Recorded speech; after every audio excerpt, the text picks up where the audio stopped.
Hello everyone, welcome to Paranormal M. I'm glad you're here for another video. Before we get into the stories, if you enjoy this video, please give it a like. And if you have any strange or unexplained experience of your own, feel free to send it to me. The first story tonight comes from someone who says this happened when they were very young. It started like a normal night, but what they saw in the room and near the living room is something they still think about today. Let's start with that story, and I hope you all sleep well tonight.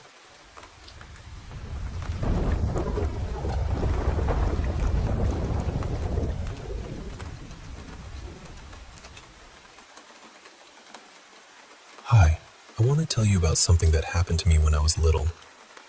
And even now, every time I say it out loud, I get chills. I was around 7 years old at the time.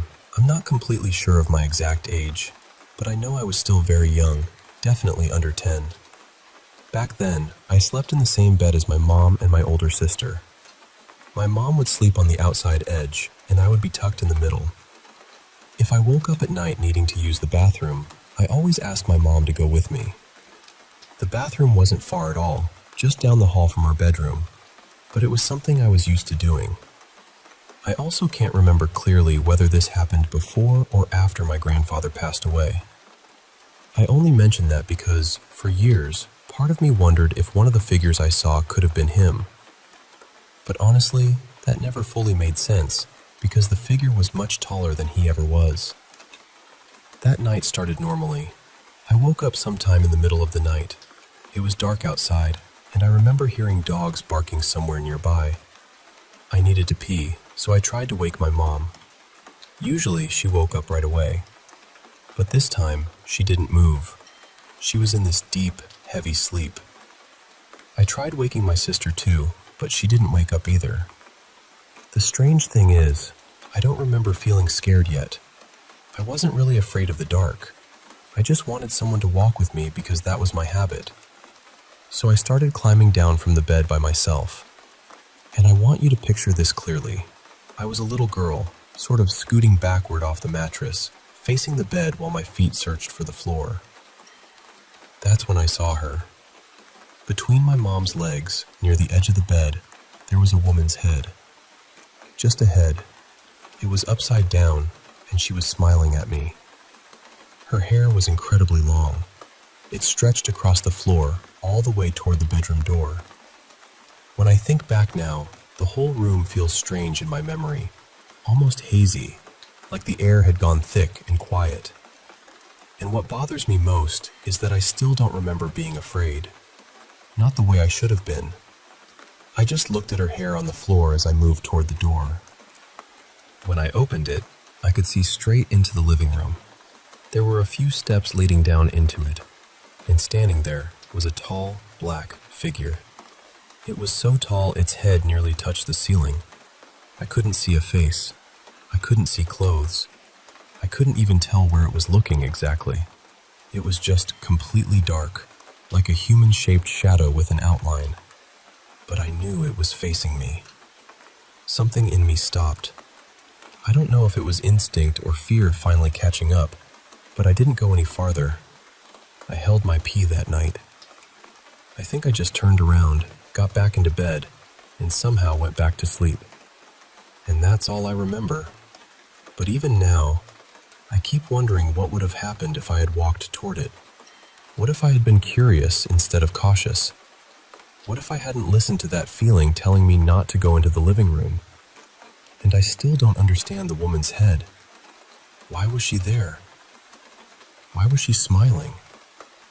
And why wasn't I scared?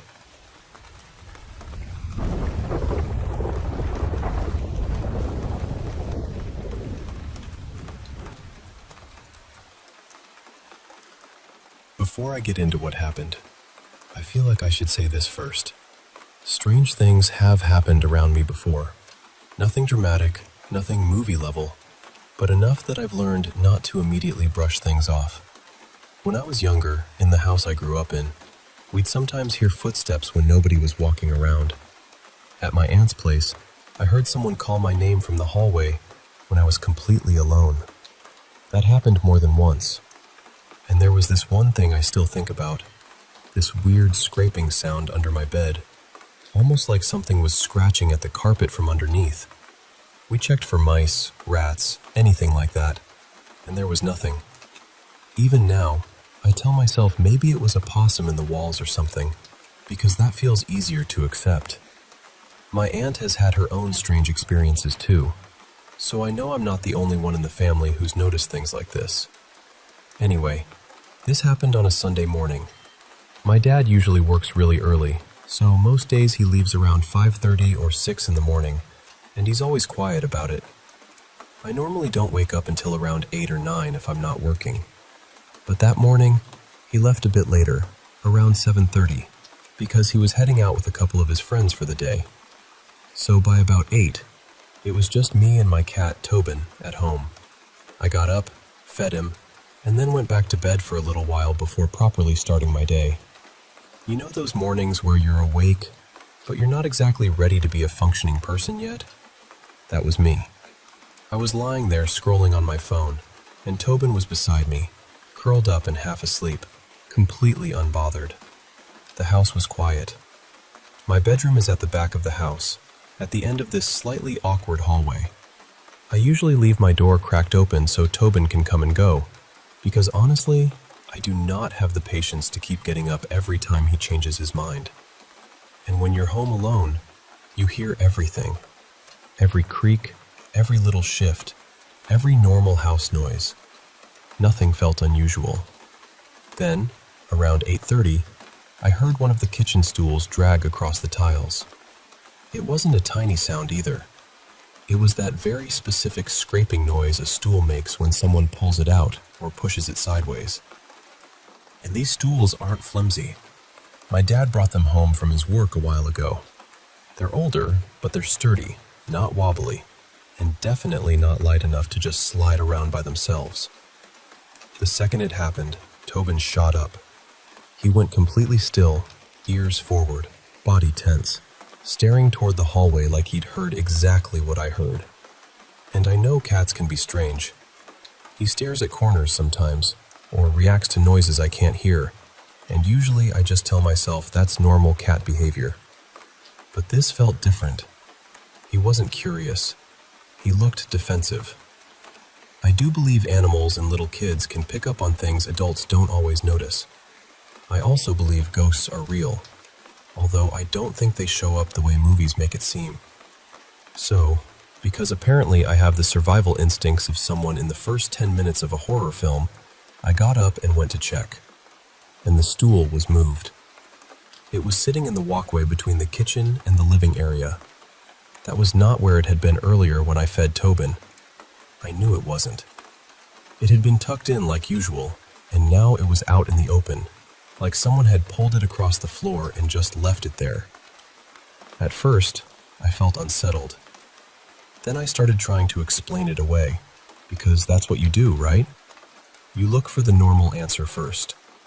But I couldn't find one. The front door was locked. The handle lock was locked, and the deadbolt was locked too.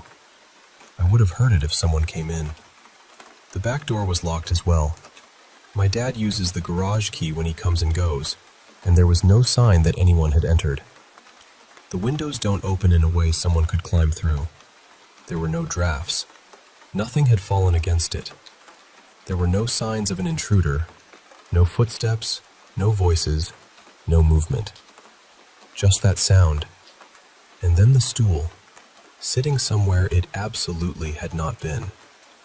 I even took photos from a video I sent my aunt because I needed someone else to see what I was looking at. There was a bag on one of the chairs too, my dad's lunch bag from the night before, and that hadn't moved at all. Only the stool. I still don't know what happened. I keep trying to make it make sense, but I can't. All I know is that I heard it move. My cat reacted instantly, and when I went out there, it was sitting right in the walkway, like someone, or something, had dragged it there.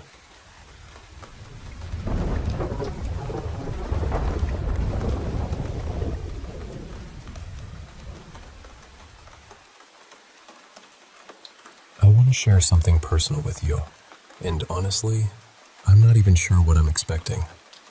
Maybe I just want to hear from people who have felt something similar, because this has stayed with me for years. A few years ago, I had moved to a new city, and I was still trying to settle into that life. Around that time, someone I knew was admitted to a psychiatric care facility, so I went to visit him for a few days. His family was also going through something very painful, and one of his relatives had recently tried to take their own life. Being around so much emotional suffering affected me more than I expected. Every time I came back to my rented room, I felt heavy inside. It was like I had carried the sadness back with me, even though I didn't fully understand it. During that same period, I was attending energy healing sessions. In one session, the healer suddenly stopped and asked me, "Do you feel someone standing there?" I opened my eyes and looked around, but I didn't see anything. I told her no. Then she said she had seen what looked like a male shadow standing near me, very still, almost as if it was facing me. She said she could even see its outline against the wall behind me. I didn't see anything myself, but hearing that frightened me deeply. I couldn't stay calmly in that room after that. I left the place for a couple of days because I felt too unsettled. When I came back, I brought pictures of God and kept them in my room. I started chanting mantras regularly, mostly because I wanted to feel protected and grounded. Since then, I've had experiences that I don't really know how to interpret. I sometimes dream about family members who have passed away, pets I've lost, and even gods or goddesses. I'm not saying every dream is a sign, but some of them feel different. They stay with me after I wake up. Whenever people talk about spirits, energy, or the unseen world, I feel instantly curious. It's not only fear. Sometimes it feels like a pull, like some part of me wants to understand something deeper. Over the years, I've explored different spiritual practices. I learned tarot for a while, though I never used it professionally or tried to make money from it. I studied numerology, manifestation, and a few other spiritual subjects. I read a lot about these things, and I'm naturally drawn to shows and movies with spiritual themes. But the strange part is, my regular life is completely different. I work in tech. That's my career, and that's how I support myself. Still, deep down, I sometimes feel like my life is not supposed to be only about work, deadlines, and screens. I've even stayed at spiritual places a couple of times for a few days, just to see what that kind of life feels like. And every time I do something like that, I feel peaceful, but also confused. The biggest problem is consistency. I'll start learning one spiritual path and become very interested in it. For a few months, I'll feel completely connected to it. Then slowly, I lose that focus and get attracted to something else. Tarot, numerology, meditation, healing, manifestation, dreams, signs. It keeps changing. It feels like spirituality keeps calling me, but I don't know what exactly it wants from me. I'm not claiming I've seen ghosts. I'm not saying I've had some clear supernatural experience. I genuinely don't know what to believe. I don't know whether the shadow the healer saw was real, whether my dreams have meaning, or whether I'm simply sensitive to these subjects because of what I went through emotionally. But I do feel that something inside me keeps searching. So I'm asking honestly, has anyone else experienced this kind of pull toward spirituality without knowing where it leads? How did you find your path without getting lost in too many practices? And how do you understand the difference between a real spiritual calling and your own mind trying to make sense of difficult experiences?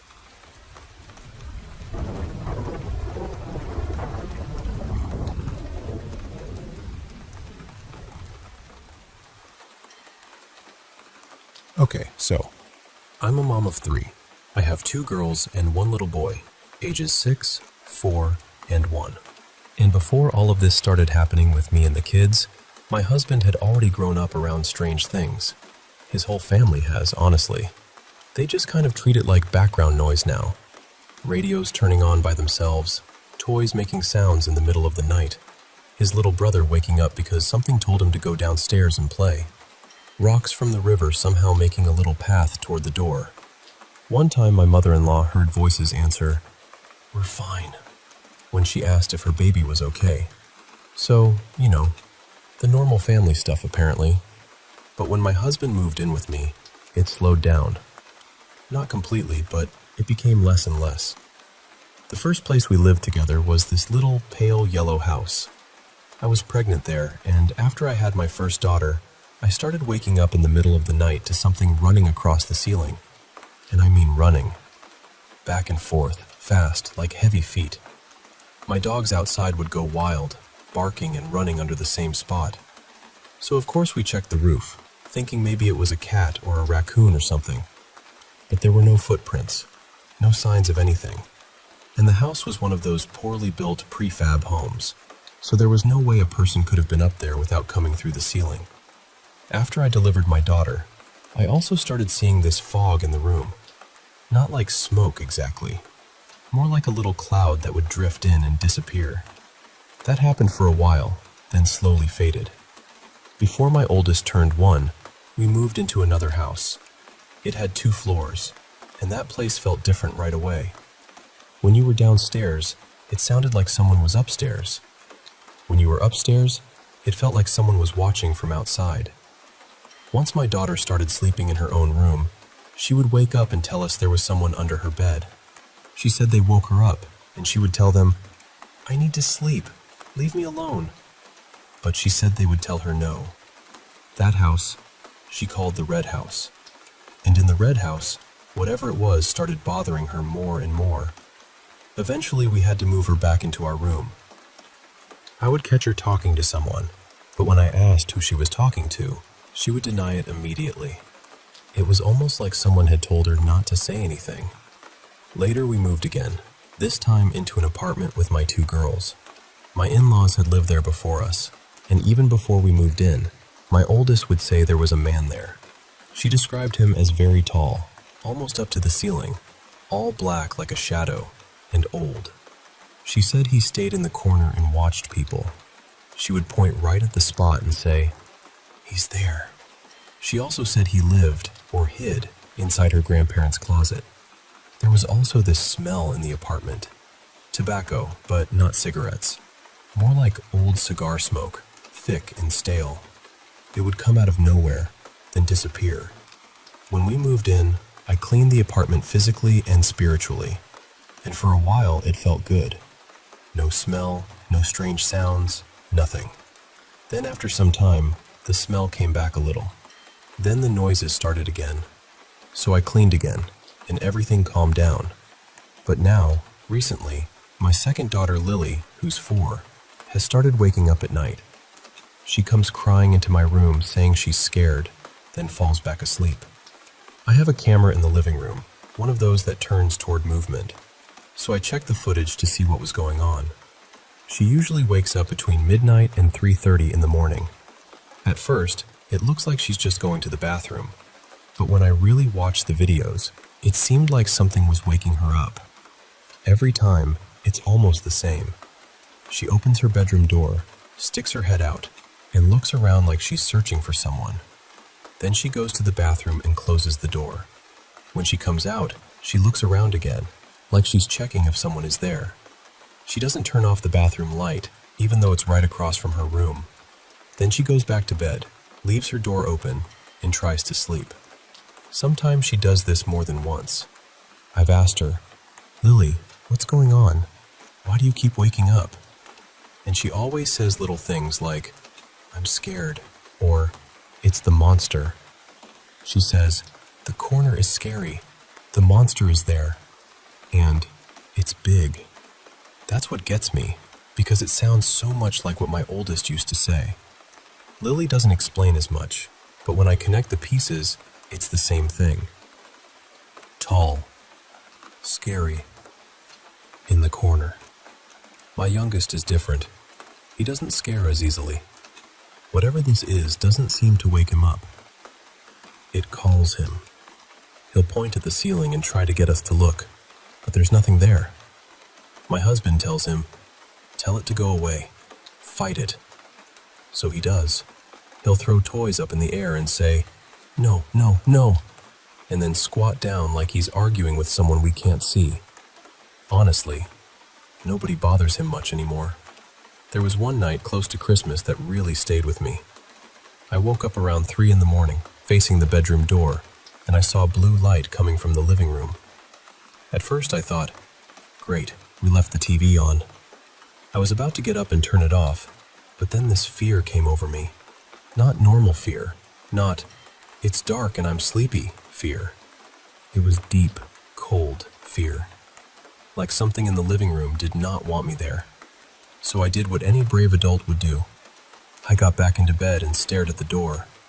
The TV lights kept changing, like someone was scrolling through something or watching something. The next morning, I still couldn't believe how scared I had been, so I checked the camera. At 3 a.m., the TV turned on by itself. At 3:10, it started playing a movie. At 3:30, it switched to pictures of us. At 3:40, it turned off. I was shocked. Whatever this thing is, it watches TV and doesn't even help with the bills. At least fold some laundry while you're haunting the place. But then I looked at the video frame by frame, and that's when I saw it. There were 2 orbs moving really fast across the room. Not dust. They moved with purpose. Then there was this pale shadow, almost white, rising up between the TV and the Christmas tree. Then it vanished, and the TV turned off. That was the moment I felt sick, because it wasn't just weird anymore. It was in the same home where my kids were scared. I honestly don't know what else to do. I cleanse the house. I pray. I cover the mirrors in my girls' room at night. I try to protect them in every way I know how. But something still keeps waking Lily up, and I can feel it. I don't know if it's a person, a presence, or something else, but I feel that something is there. And the part that worries me most is that it's bothering my children.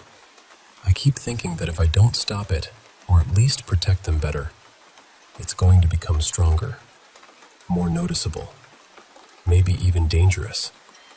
So that's where I am right now. I'm trying to stay calm. I'm trying to be brave for them. But deep down, I feel like my protection isn't enough, and I need to figure out what to do before this goes any further.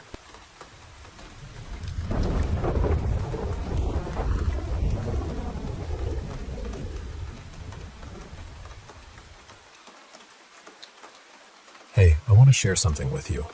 Something that happened to me about 20 years ago that really shook me, even though I'm usually the most skeptical person around.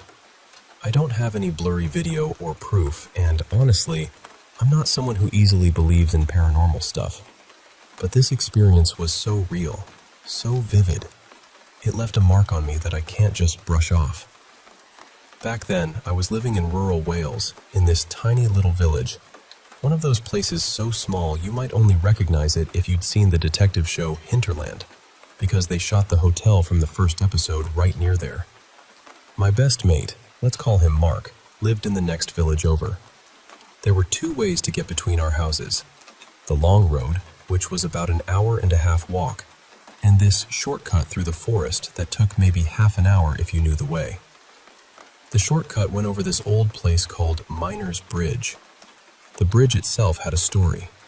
It was built over a ravine carved out by a fast-moving stream, and it stood where an even older bridge had been, one that miners used to cross when they were heading to collect their weekly wages. The path down to the bridge was this narrow gravel switchback, winding steeply down the ravine's side, with thick trees crowding in so tight that sunlight barely touched the forest floor, especially as dusk crept in. I used to take that path a lot after hanging with Mark. It saved me an hour of walking, and even though it was dark and sometimes downright scary, sometimes I couldn't even see my hand in front of my face when the moon was thin. I'd rather stumble through the woods than trudge the long road. One summer night, Mark and I were hanging out, drinking tea that was way too sweet and smoking thin roll-ups, wishing we had money for booze or weed, which we didn't. It was pushing 2 a.m. when I decided it was time to head home. The summer was fading, but the air was still warm, and the moon was nearly full, so I thought, okay, I probably won't get lost tonight. I started down the gravel path, feeling the loose stones crunch beneath my boots, hearing the soft shifting of the earth as I carefully made my way. The world was bathed in pale moonlight, the trees casting long shadows, and the only other sound was the water rushing far below in the ravine, chuckling and gurgling as it tumbled over rocks. It was a peaceful, almost hypnotic noise, but that night it felt different. When I got halfway across Miner's Bridge, the hairs on the back of my neck suddenly stood up. Everything around me seemed to shift in the most unsettling way. The quiet was too quiet. The water was still there, but the atmosphere had changed. I stopped, my breath catching in my throat, and slowly turned to look back toward the path I'd come. And there it was. Standing at the far end of the bridge, where the path met the forest, was something not quite human. It was huge, at least 3 feet taller than I am, standing perfectly still. I swear it was staring right at me. I want to tell you I could make out its face, but I couldn't. It was just this dark, towering figure, its form blotting out the moonlight behind it. The gravel path was narrow and noisy underfoot, but this thing hadn't made a sound. It was like it was gliding. Or maybe it was just incredibly heavy-footed but somehow silent. What really unnerved me was the sense it gave off. A hatred so intense it felt almost like a physical force pressing down on me. I could see its limbs, twisted and bent in ways that looked wrong, as if they'd been broken and reset incorrectly, giving it this grotesque, unnatural posture. My heart pounded so loud I thought it might burst out of my chest. I stood there frozen, caught between fear and disbelief for what felt like an eternity, but was probably just 30 seconds. Then, the fight-or-flight instinct kicked in, and I ran. I ran faster than I ever have, leaving the bridge and that thing behind me, the sound of my feet pounding the path and the rush of the stream below the only noises in the night. After that night, I didn't go anywhere near Miner's Bridge again. I even slept with the light on for a full week, just to shake off the feeling of being watched. I still don't know what I saw. I'm skeptical, sure, but there's no rational explanation for that figure or the way it made me feel. Since then, I haven't dismissed everything so quickly. Sometimes, there are things out there that don't fit into neat little boxes. Have you ever experienced something like that? Something that shook you to your core, even if you didn't quite understand it. Because honestly, that night changed the way I see the world.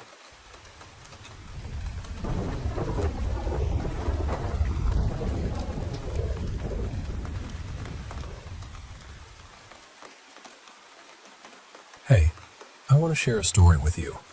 Something that happened to me a while back, and honestly, it still gives me chills to think about it. So, picture this. I was 26 years old, living in a neighborhood just outside Las Vegas with my then-husband Mark and our little boy, who was about 4 years old at the time. Life was pretty routine for us. Mark had a demanding job and left the house early every morning around 5:30 a.m., getting back around 4 p.m. Monday through Friday. I was a stay-at-home mom, so my days revolved around our son and the little routines we carved out. One thing we did almost every evening was after Mark got home, I'd take our son Jamie and head over to the grocery store to grab dinner ingredients. It was a small trip, really, but it gave Mark some time to unwind alone.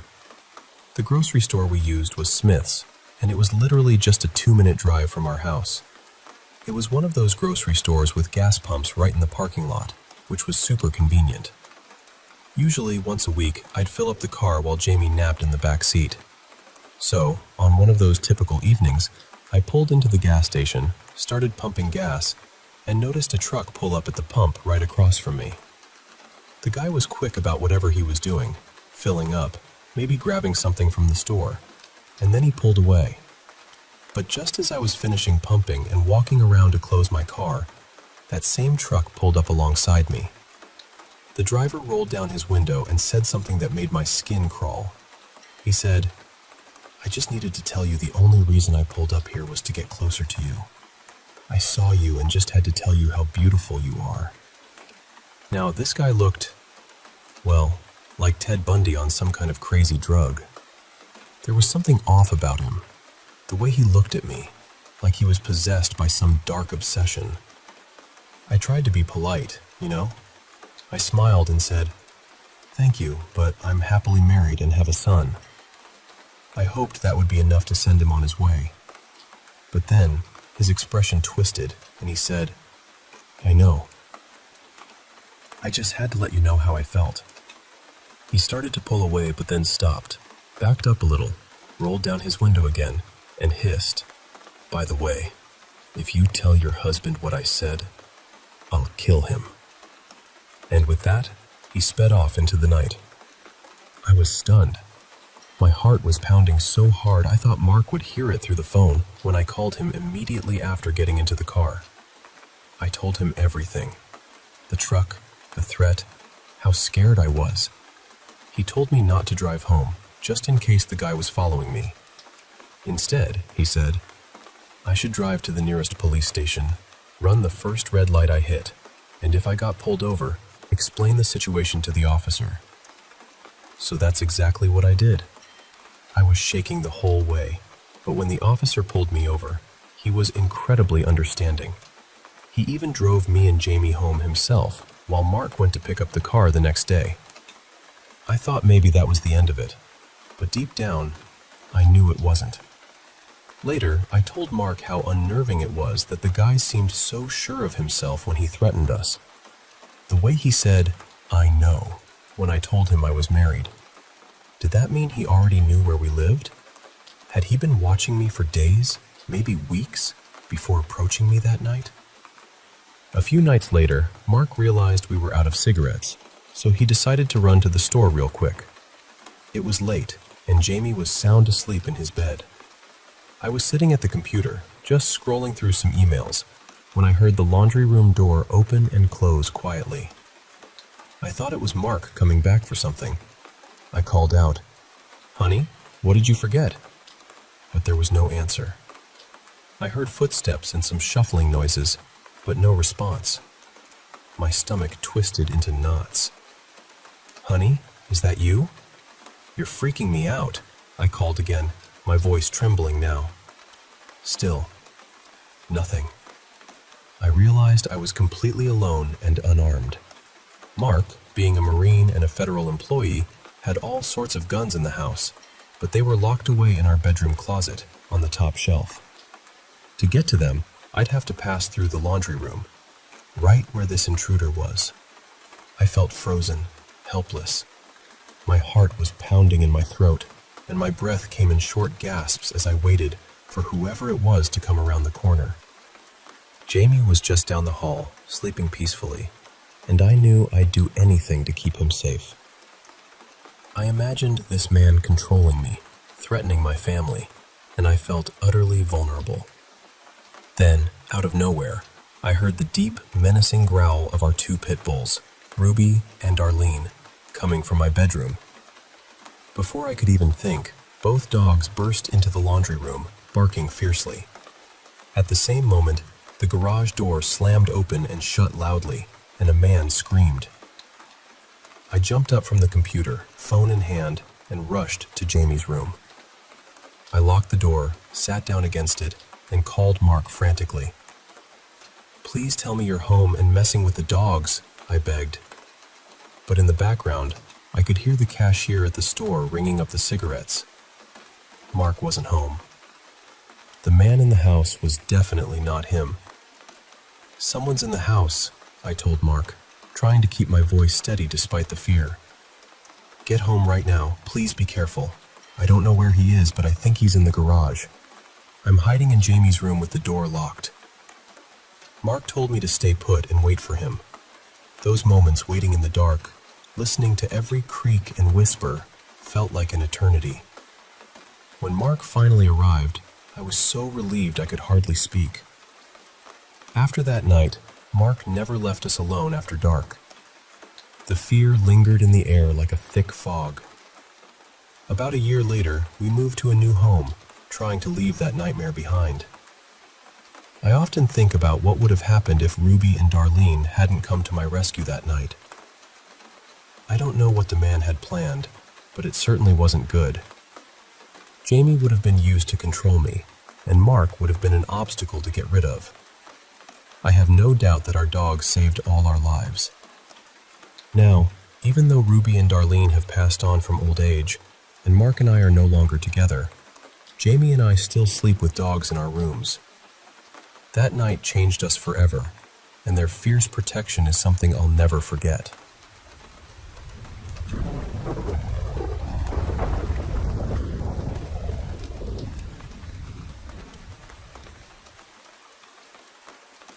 Hey there.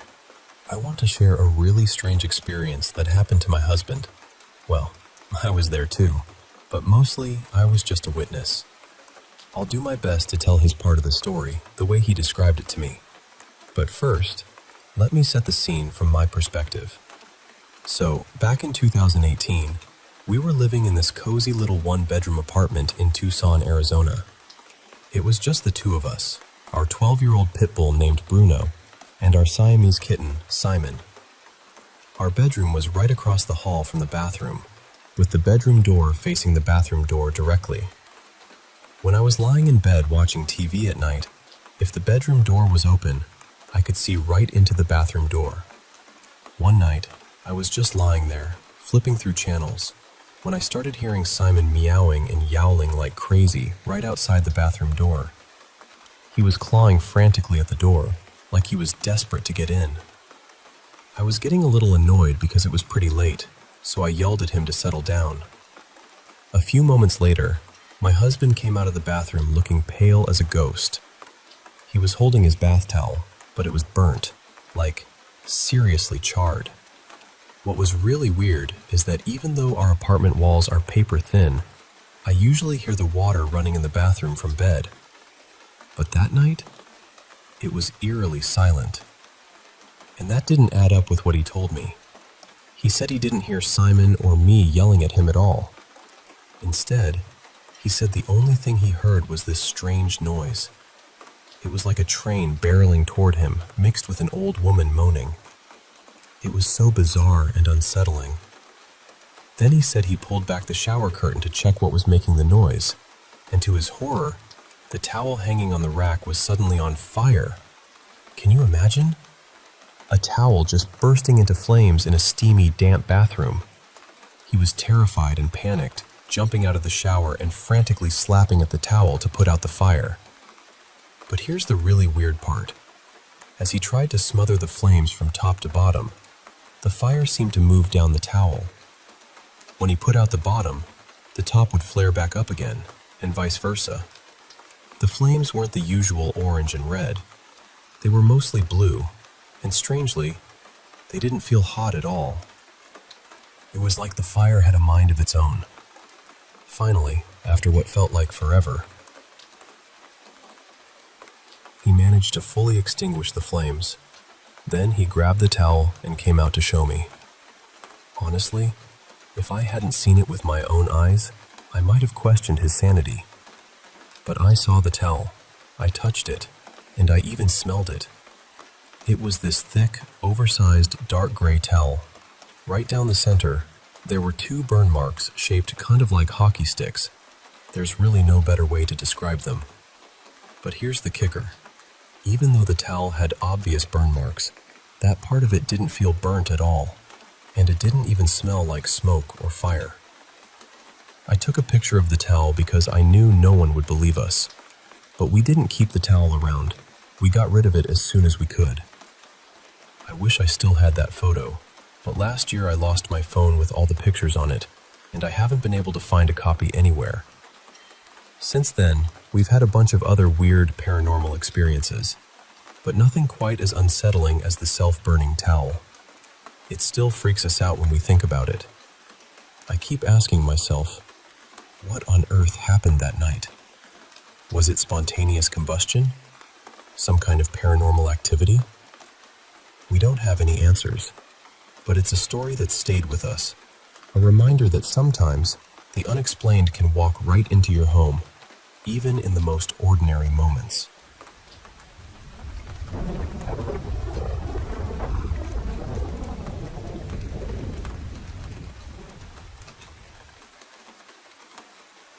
Hey, I want to share something with you.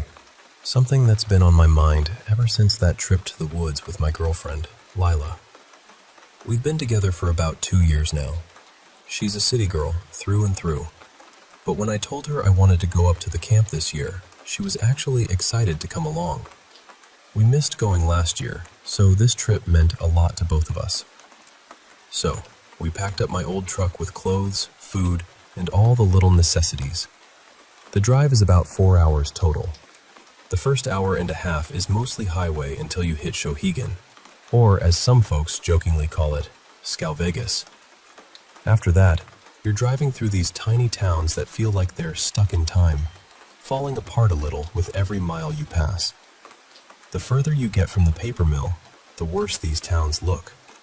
But strangely, the air smells better. Because honestly, near that paper mill, it smells like a wet skug fart. Not the best welcome. Eventually, you climb up into the mountains, and the views are breathtaking. Sometimes a slow driver will let you admire the scenery while you're stuck behind them on the narrow roads. Then you reach a place called the Forks. It's a tiny spot with Barry's General Store, a few whitewater rafting companies, and not much else. We got there just as twilight was slipping away, so everything was quiet and empty. The kind of quiet that feels both peaceful and a little eerie. From the Forks, you turn right, drive down to the dam at the far end of the lake, and then take a left onto the logging roads. These roads are rough and narrow, so you have to go slow. I remember one year almost kissing a young moose that jumped right beside my truck, its nose almost poking through my open window. Those woods are dense, so thick you can barely see past the first row of trees, especially at night. I've had some strange experiences out there over the years. Once I heard a blood-curdling scream in the dead of night, like a girl getting murdered. The next morning, I found a half-eaten rabbit floating in the lake. That was reassuring in a weird way, because a rabbit's scream can sound eerily like a small child's. I've also heard singing in the woods, beautiful and mournful, in a language I couldn't understand. But that's a story for another time. Back to this trip. We were driving down those logging roads, night wrapping around us like a thick blanket. I was quietly laughing to myself because Lila was gripping my arm tightly, her eyes wide with that mix of fear and excitement. Every now and then she'd punch my legs softly when I didn't stifle my laughter. I can't blame her. She'd never been in woods like these before. Then again, she was the reason we started so late, so it was kind of her fault we were driving in the dark. As we got closer to the lake, the trails narrowed and grew more overgrown. Birch trees, bent low from years of snow and wind, scraped their branches over the truck, sometimes blocking my view entirely. There's always some maintenance to do on these roads.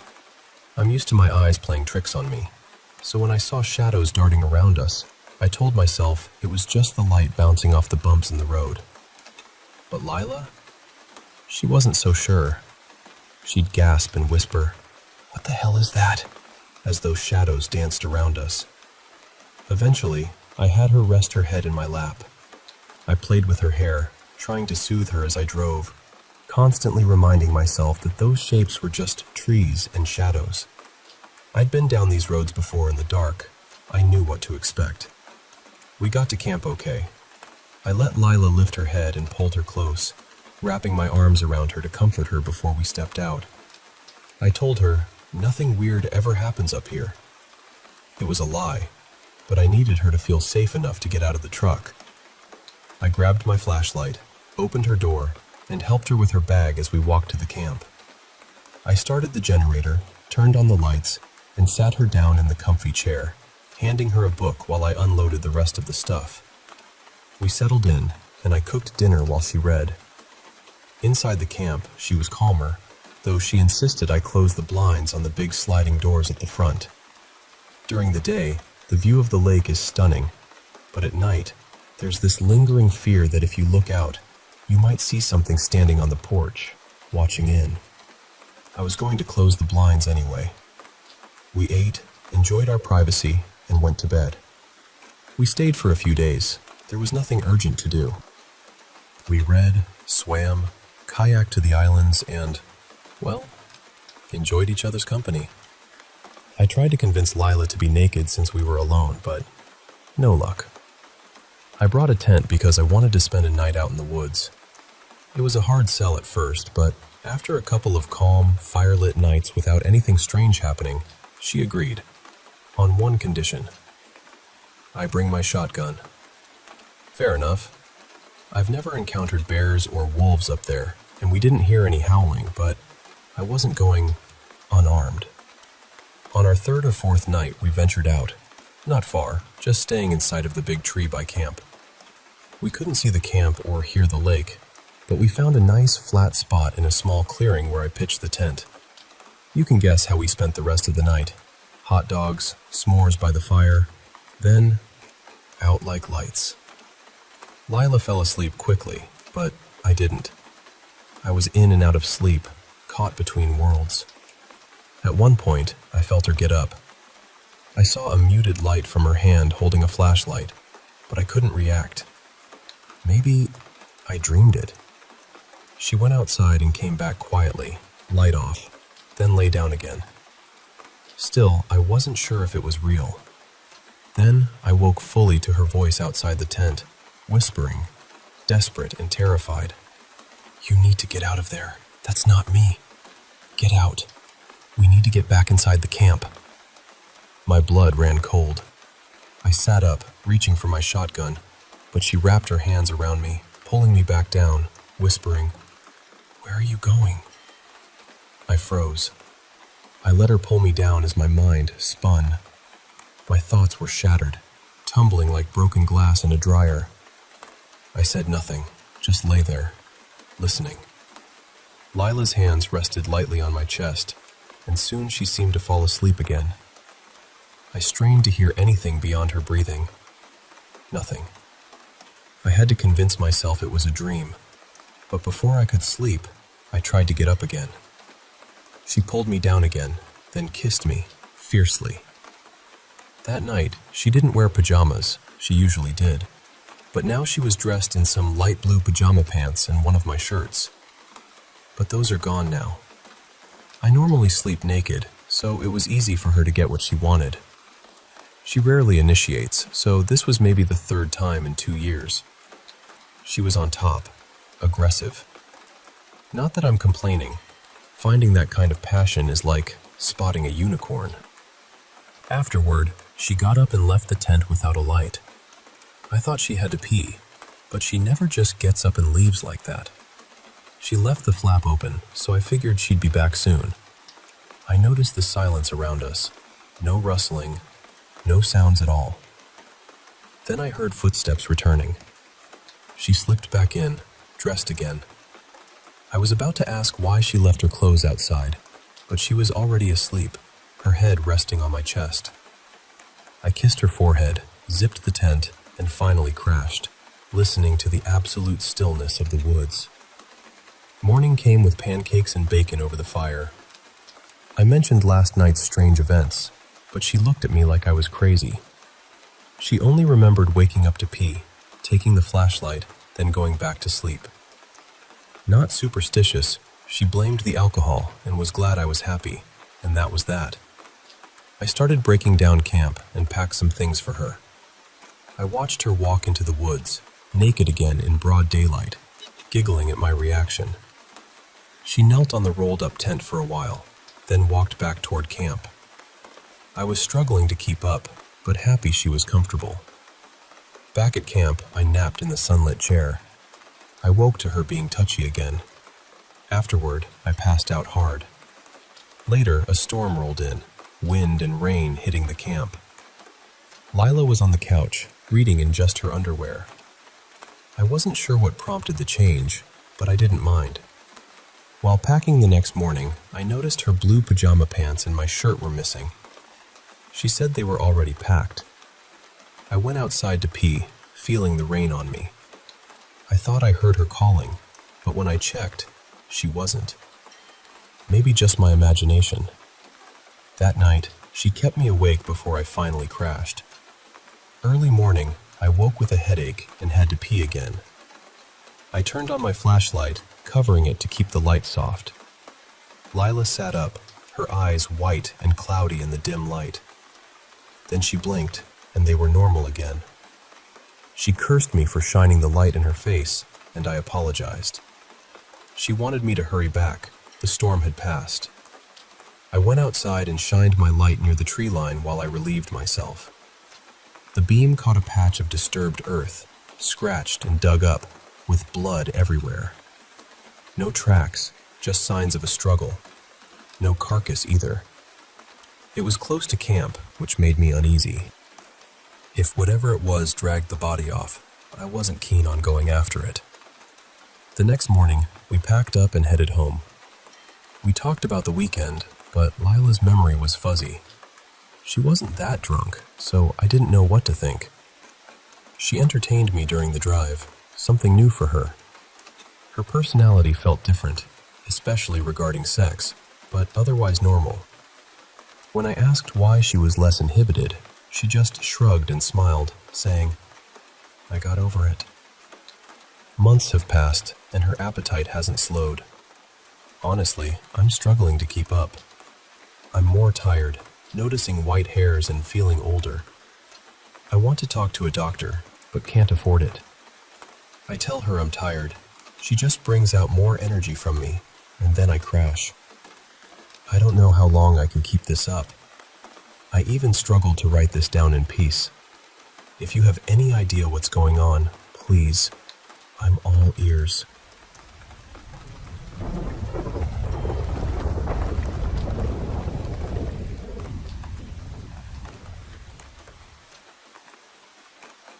Hey, I want to share something that's been on my mind lately. These nightmares I've been having ever since my boyfriend, let's call him Adrian, and I moved in together.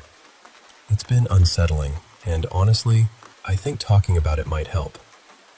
So, picture this. It's late at night, and I hear a voice calling my name, softly. "Adrian?" I whisper into the dim room, the shadows curling around the corners like silent watchers. "Is that you?" And there he is, Adrian, standing just inside the doorway. He answers, "Of course, who else would it be?" His voice is familiar, warm, but as I look closer, my heart starts to pound. Something feels off. The more I stare into his face, the more my chest tightens with an unease I can't shake. His eyes, they seem different, wider apart than I remember. I'm sure they used to be closer together, weren't they? And his smile, something about it makes my skin crawl. I think of the dimple on his right cheek, the one I've kissed 100 times. But this version, this imposter has a dimple on the left. Or am I just losing my mind in the dark? I take a step back, the room suddenly colder. Adrian steps forward, but it's not the gentle man I know. He grabs my forearm roughly, something he would never do. He's pulling me in, his grin stretching wider, more menacing. I scream, but then I'm awake, thrashing in our bedroom. Real Adrian is there, rubbing my arm gently, whispering, "It's okay, you're safe now." The next morning, I tell him about the nightmare. We're still getting used to this new rhythm of waking up together, this shared space. He asks, "What was in the dream?" I try to explain, my voice shaky. "It's like you were there, but not really. You looked like you, but something was twisted, wrong. Like you were an imposter. And the more I looked, the scarier you became. I woke up just as you were about to do something terrible." He listens closely, his face softening. "That is creepy," he says. I nod, and then I tell him about my childhood nightmares, how they started when my mom was sick, how I dreamed she looked healthy at first, but then her image would warp, her hair falling out, her skin paling until she became a monster with a cruel grin. I tell him how those dreams filled me with panic because I couldn't stop what was happening. He squeezes my hand gently. I'm sorry, that sounds so hard. I explain how my therapist once told me those dreams were my brain's way of expressing fears I couldn't control. And now, as an adult, big changes like moving in with someone can trigger that same dread. Adrian nods, understanding. I reflect that I never had a mom to talk to about these things. She passed before meeting Adrian. My dad was distant, and after Mom died, I stayed with my stepdad, Steve, who was like family. I call Steve to share the dream, and we have one of those honest, comforting talks. He says, "It's probably just the new environment unsettling you. I wouldn't worry unless it becomes a pattern." I confess I'm not seeing my therapist right now, insurance changes and all, but I feel okay. I'm proud of the progress I've made managing anxiety on my own. Then, about a week later, the nightmare returns. This time, I come home and see Adrian sitting at the kitchen table, but something's terribly wrong. His head tilts unnaturally to the side, like a broken doll. His voice is low, distorted. "What do you mean? My head always looks like this," he says with a grin that reveals sharp, pointed teeth. I want to scream, but only manage a terrified silence as his laugh echoes. "What are you so afraid of?" I wake, tears streaming, Adrian rubbing my back, whispering reassuring words. But even as he says it, I catch a glimmering of his teeth, sharp, glinting in the dim light, and I shake my head to dispel the nightmare's residue. After the second nightmare, Adrian becomes more attentive, offering to help me feel more at home or to see my therapist again. I tell him I'm fine, but in a call with Steve, I admit it still feels like I'm not settled. Steve reminds me that it's okay to feel this way. PTSD isn't a reflection of your strength, he says gently. I think about my attachment issues, how losing my mom made me scared to rely on anyone. Adrian's consistency has been a balm. If he says he'll be there, he is. We moved in together after 15 months, excited but cautious. Our apartment is beautiful. The black-trimmed windows, the tree brushing the bedroom window in the morning light, the quiet that feels like safety. Yet, I can't shake the unease. One afternoon, Adrian surprises me. I have to run an errand tonight, he says, but I've got a surprise for you. Later, when he comes home, a bark fills the air, and a furry blur crashes into me. Did you? I ask, stunned. He grins. Yep, I thought a dog might help make this place feel more like home. Tears come as I wipe the goo from my face and meet Milo, the Australian shepherd with a speckled snout and cream belly. We rename him from Snickers to Milo, and suddenly the apartment feels alive. Milo brings joy, walks, and occasional messes, and I send Steve pictures, grateful for his support. But then, another dream, this one with Milo. In it, his bark sounds strange, like it's coming from a machine. His eyes widen unnaturally, taking over his face until all I see are eyes and a gaping mouth. I scream as he prepares to pounce. I wake alone, morning light spilling in, my body aching with fever. I message my manager I won't be in, feeling weak and afraid. Adrian and Milo come home. I try to smile despite the chills. Adrian checks my forehead, gentle and concerned, promising soup and care. Later, I call Steve. I'm not doing so great, I admit. Feverish and drained. He listens, his voice steady. Rest up, you're strong. We'll get through this. And I realize, amidst the shadows and fears, I'm not alone. Adrian, Milo, Steve, they're my anchors. And though the nightmares visit, the light of their presence reminds me there's safety beyond the darkness.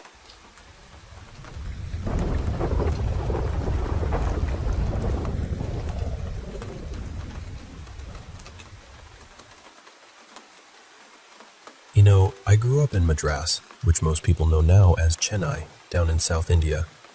And not too far from our house, maybe a little over a kilometer away, there was this old neighborhood called Diamante Colony. Everyone in that part of the city knew about it. It had a reputation. Not the fun, harmless kind either. People whispered about old houses, strange incidents, families that had fallen apart in terrible ways, and that heavy feeling some places seem to carry for no clear reason. The kind of place where even the air feels like it is holding its breath. This was years before the movie came out and made the place even more famous. Back then, it was just one of those local stories everyone knew, but nobody really wanted to test too closely. About 15 or 16 years ago, my oldest cousin on my mother's side was getting married. A lot of our relatives flew in from New Zealand, where they had settled, and they brought a few friends along for the wedding as well. So the house was packed. Some people stayed with my grandparents, and a few others stayed at a small guest house nearby. One evening, all of us decided to go out for dinner at a Chinese restaurant that used to be very popular in the area. The funny thing was, the restaurant was on the other side of Diamante Colony from where we lived. There were around 16 or 17 of us, including some older relatives, so we went in 2 cars and 1 auto rickshaw. Dinner was lovely. Loud, warm, chaotic, the usual family wedding kind of evening. Everyone was full and happy by the time we came out. Now, this was before Uber and Ola were everywhere, so getting everyone back home was a bit of a small operation. My father and my brother decided to take the elderly relatives and a few guests first, drop them home, and then come right back for the rest of us. It was barely a kilometer, so they said, "Just start walking along this road. We'll come around and pick you up in 5 minutes." There weren't many routes anyway, so it seemed simple enough. So we started walking. It was my mother, a couple of her brothers, a few cousins, and me. And as we got closer to Diamante Colony, my mother and uncles began talking about the old stories again. Not in a dramatic way. More like people remembering something they had lived near all their lives. They talked about certain houses that had always seemed wrong. About how people avoided walking that stretch after dark. About the strange silence there, and how even stray dogs didn't seem to linger. Naturally, we were all trying to act brave, but I remember that little nervous excitement in the group. We were spooked, yes, but curious too. That dangerous little combination. We walked right through the Colony Road, the whole stretch. And the odd thing was, we didn't see either car. Not once. At first we joked about it. Maybe my dad had taken a wrong turn. Maybe my brother had stopped somewhere. But then 5 minutes became 10. The road was not long. My father knew those streets very well. He had been driving through that area since the days he was courting my mother, so it was not as if he could get lost there. Still, no car came. The neighborhood felt emptier than it should have. The houses were dark.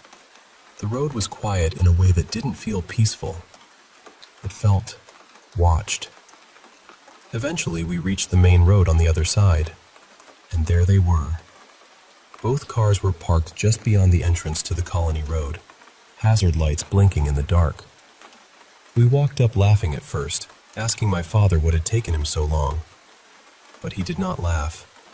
He looked genuinely worried. He said, "Where were you all? I drove through that road twice. Your brother did too.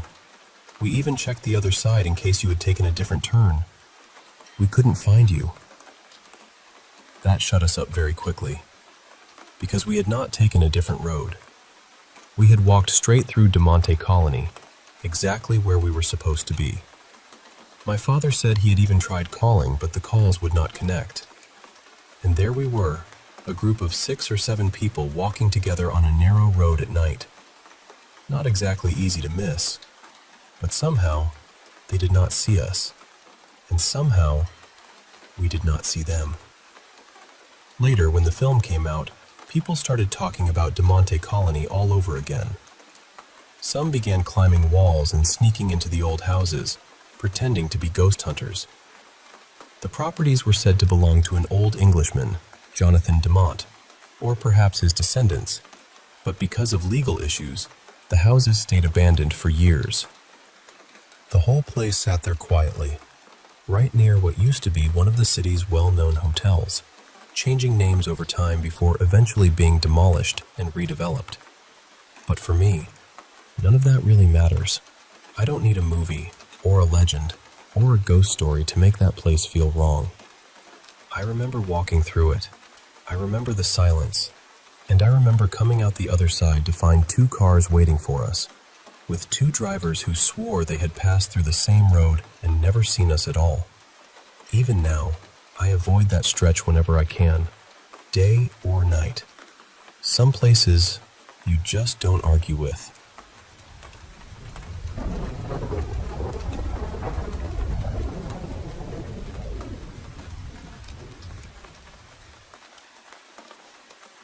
I want to start by saying I've had strange things happen around me for most of my life, but most of them were small enough that I could brush them off. This one, though, has stayed with me. I grew up in Massachusetts, but during my last year of high school, I moved down to Florida to live with my grandparents. They were the ones who really raised me. My mother had always been very spiritual and believed strongly in paranormal things, but she wasn't around much when I was growing up. She left when my siblings and I were young, so my grandparents became home for me. At the time this happened, I was the only one of my siblings living with them. One night, I woke up suddenly because I heard someone screaming my name. And when I say it sounded real, I mean it sounded exactly like my grandfather. It was loud, angry, and almost strained, like his voice was mixed with this deep humming or moaning sound.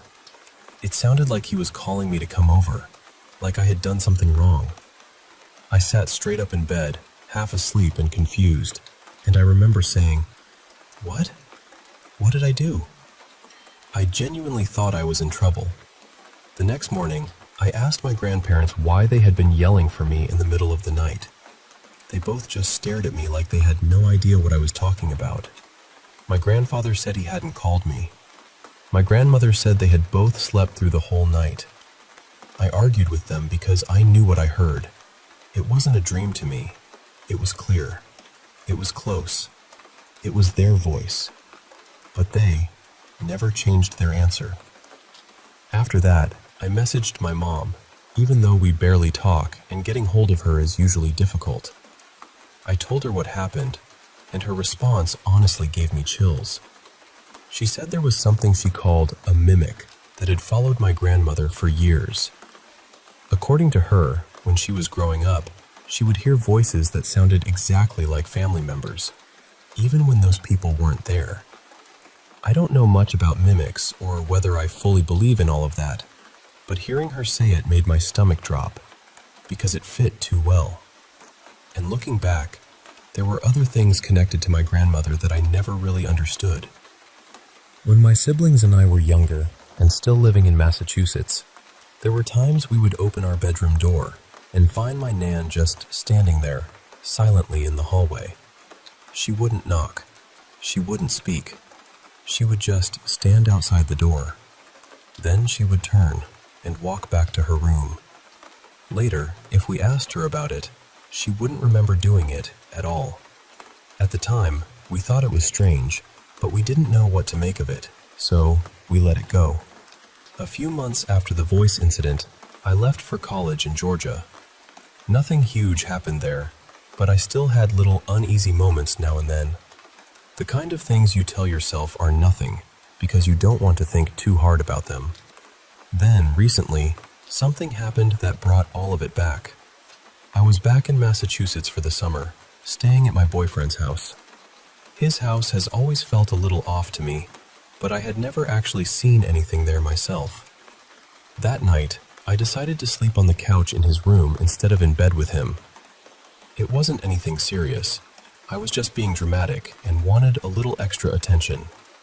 At some point in the middle of the night, I woke up and saw what I thought was my boyfriend standing near the corner of the room, close to his bed. At first, I wasn't scared at all. It looked like him. The shape was right. The height was right. The way it moved seemed familiar. The only thing that was different was that it was completely dark, almost like a shadow. I couldn't see his face or any color, but I thought maybe the room was just too dim. I honestly believed he had gotten up and was coming over to get me from the couch. I even started reaching my hand out to him because we have this little routine where I pretend I'm about to fall off the couch, and he comes over, picks me up, kisses me, and brings me back to bed. But this figure didn't come toward me. It just stood there for a moment. Then it started moving strangely. The best way I can describe it is almost like dancing, but not in a normal way. The movements were unnatural, slow, and odd, like they didn't belong to a real person. I was staring at it, trying to make sense of what I was seeing. Then something in my head clicked, and I looked over at the bed. My actual boyfriend was still asleep, so whatever was standing there was not him. I froze. I started whispering his name over and over until he woke up. When he realized how scared I was, he got scared too. He pulled me into bed with him, and I remember telling him to stay quiet because, for some reason, I didn't want whatever I had seen to know that I was afraid. I still don't know what to think. Maybe there's a normal explanation. Maybe there isn't. But between the voice that sounded like my grandfather and the shadow that looked like my boyfriend, I can't shake the feeling that something has been copying people around me. And I'm wondering if anyone else has ever experienced something like this.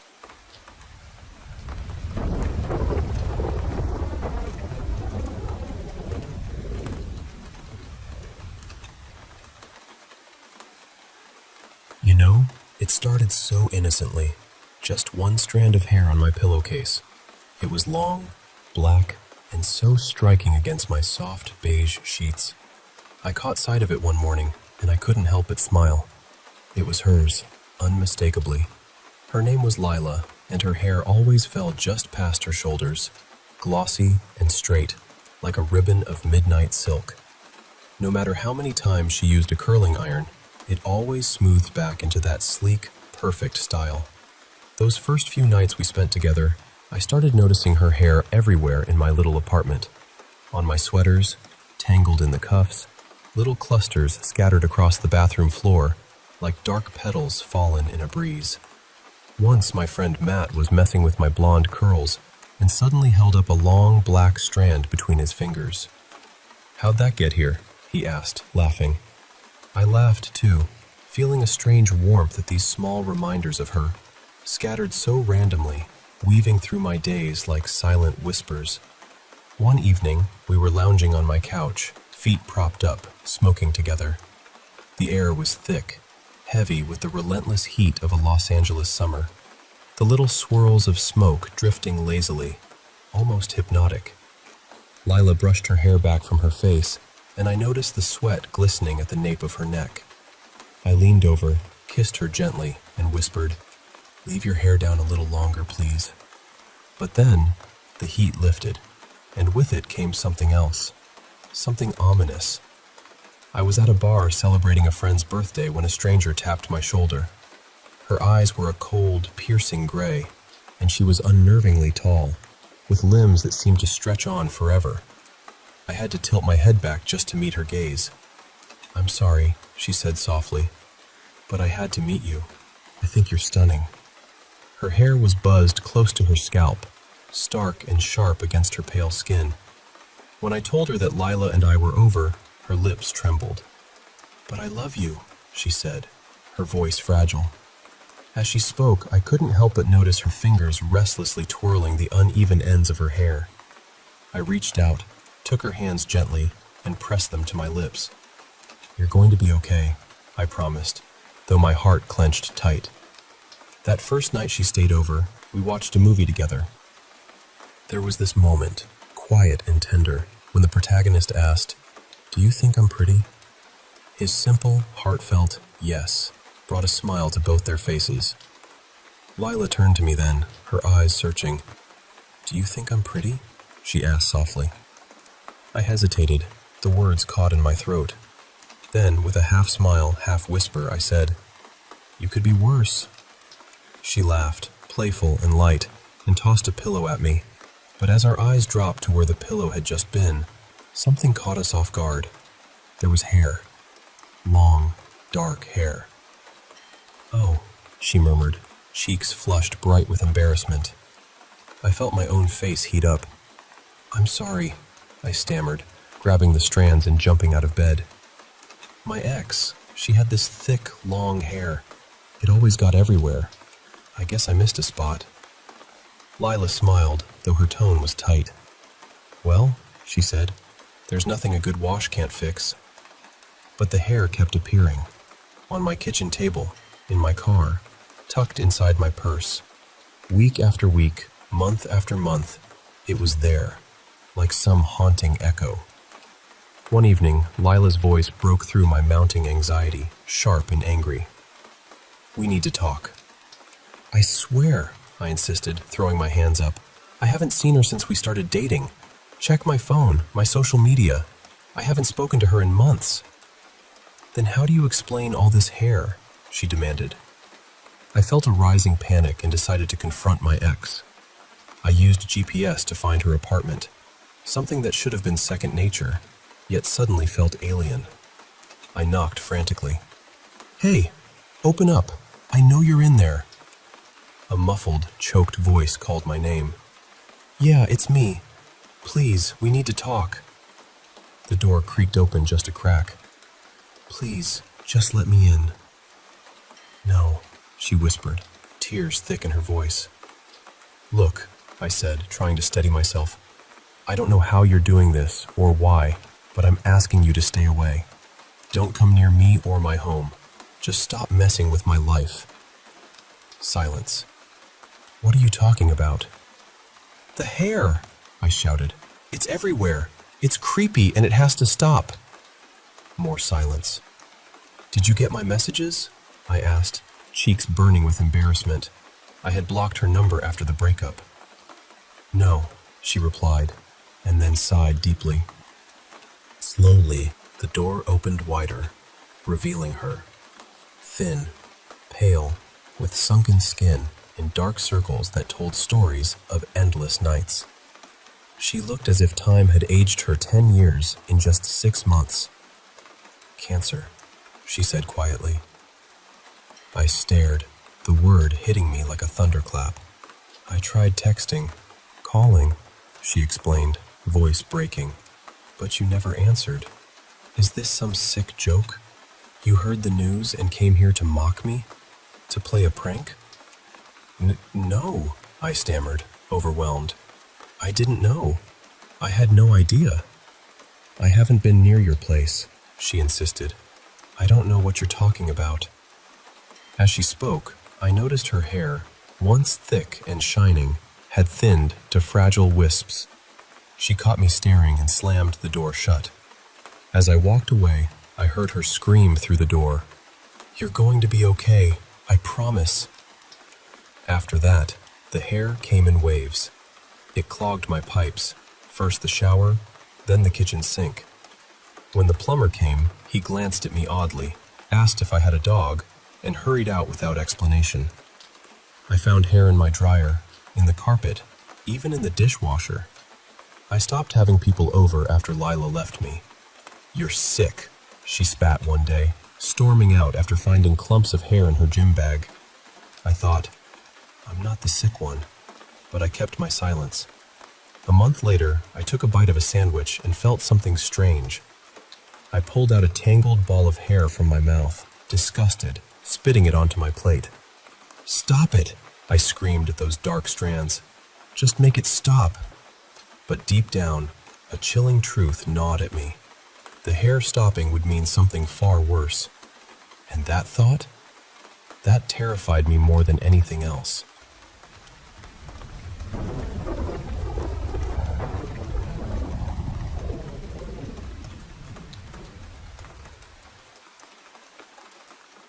Hey, I want to share with you this story that happened to me when I was just a kid, but it's stuck with me ever since. It still gives me and my dad the chills whenever we think about it. I never got a clear answer about what really happened, and honestly, My dad didn't push it either after he saw what happened himself. So, here goes. I'm from the south of Minas Gerais, Brazil. My uncle owns a spare parts store, and he needed to make a trip to Sao Paulo to pick up some supplies. Since he wasn't familiar with the city, my dad went with him to help out, and I tagged along too.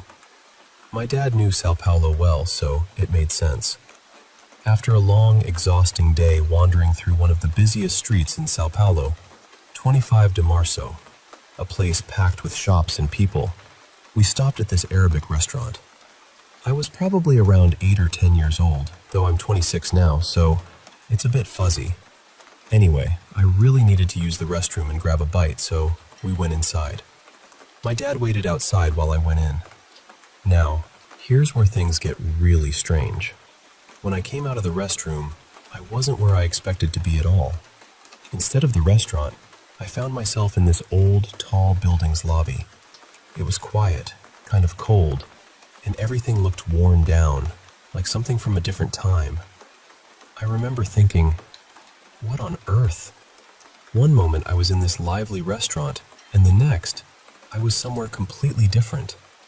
I tried to go back inside the restroom, hoping to just walk back out and be where I was supposed to be. But every time I opened that door and stepped through, I was back in the same old lobby. I did this about 3 times, desperately trying to find my way back. It was creeping me out, and I had no idea what to do. There's something else I can't quite shake from my memory. A man. I think he was a receptionist, sitting on a chair in the lobby. I tried to talk to him, to explain what was happening, but he didn't respond. And honestly, whether because I was scared or confused, I just ignored him and moved on. Finally, I decided to try to find the restaurant from the outside. I was tempted to cross the street. I honestly think if I had, things might have ended differently. But I stayed on the same sidewalk and turned left. After walking a bit more, I found the restaurant again. Some of the details in my mind are blurry, like how long I'd been in that lobby or exactly how I got back. It all feels like a dream that I'm trying hard to remember. My dad told me later that maybe I had just come out into a different hallway and gotten turned around. But the restroom door was right there, and he saw me come out. It doesn't add up. The restaurant's restroom entrance was pretty straightforward, nothing complicated or hidden. I even looked up the place. Raful, it's called, on 25 de Março. I checked Google Maps, hoping to spot the building or recognize that lobby, but nothing matched what I saw.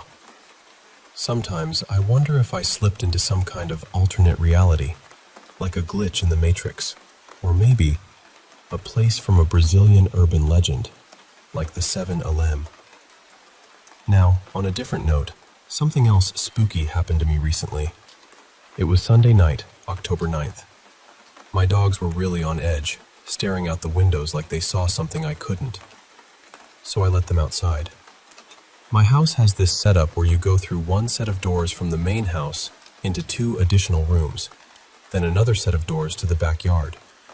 When I let the dogs out, the door was open, but locked in place with the lock keeping it from closing. I was sure I was the last person to touch the door, and I definitely closed it properly. So, why was it locked open? It made me nervous, but I brushed it off and went about my night.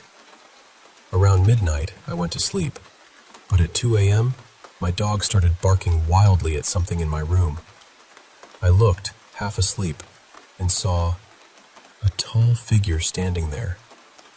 I didn't know what it was. It didn't register clearly, just this looming presence. I was so scared that I hid under my blankets and started crying like a kid. For the rest of the night, I barely slept because I was so anxious. I told my mom and sister about it.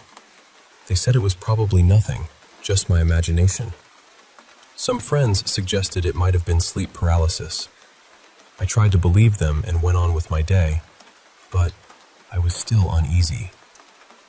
The next night, I was so anxious that I slept with the lights and TV on.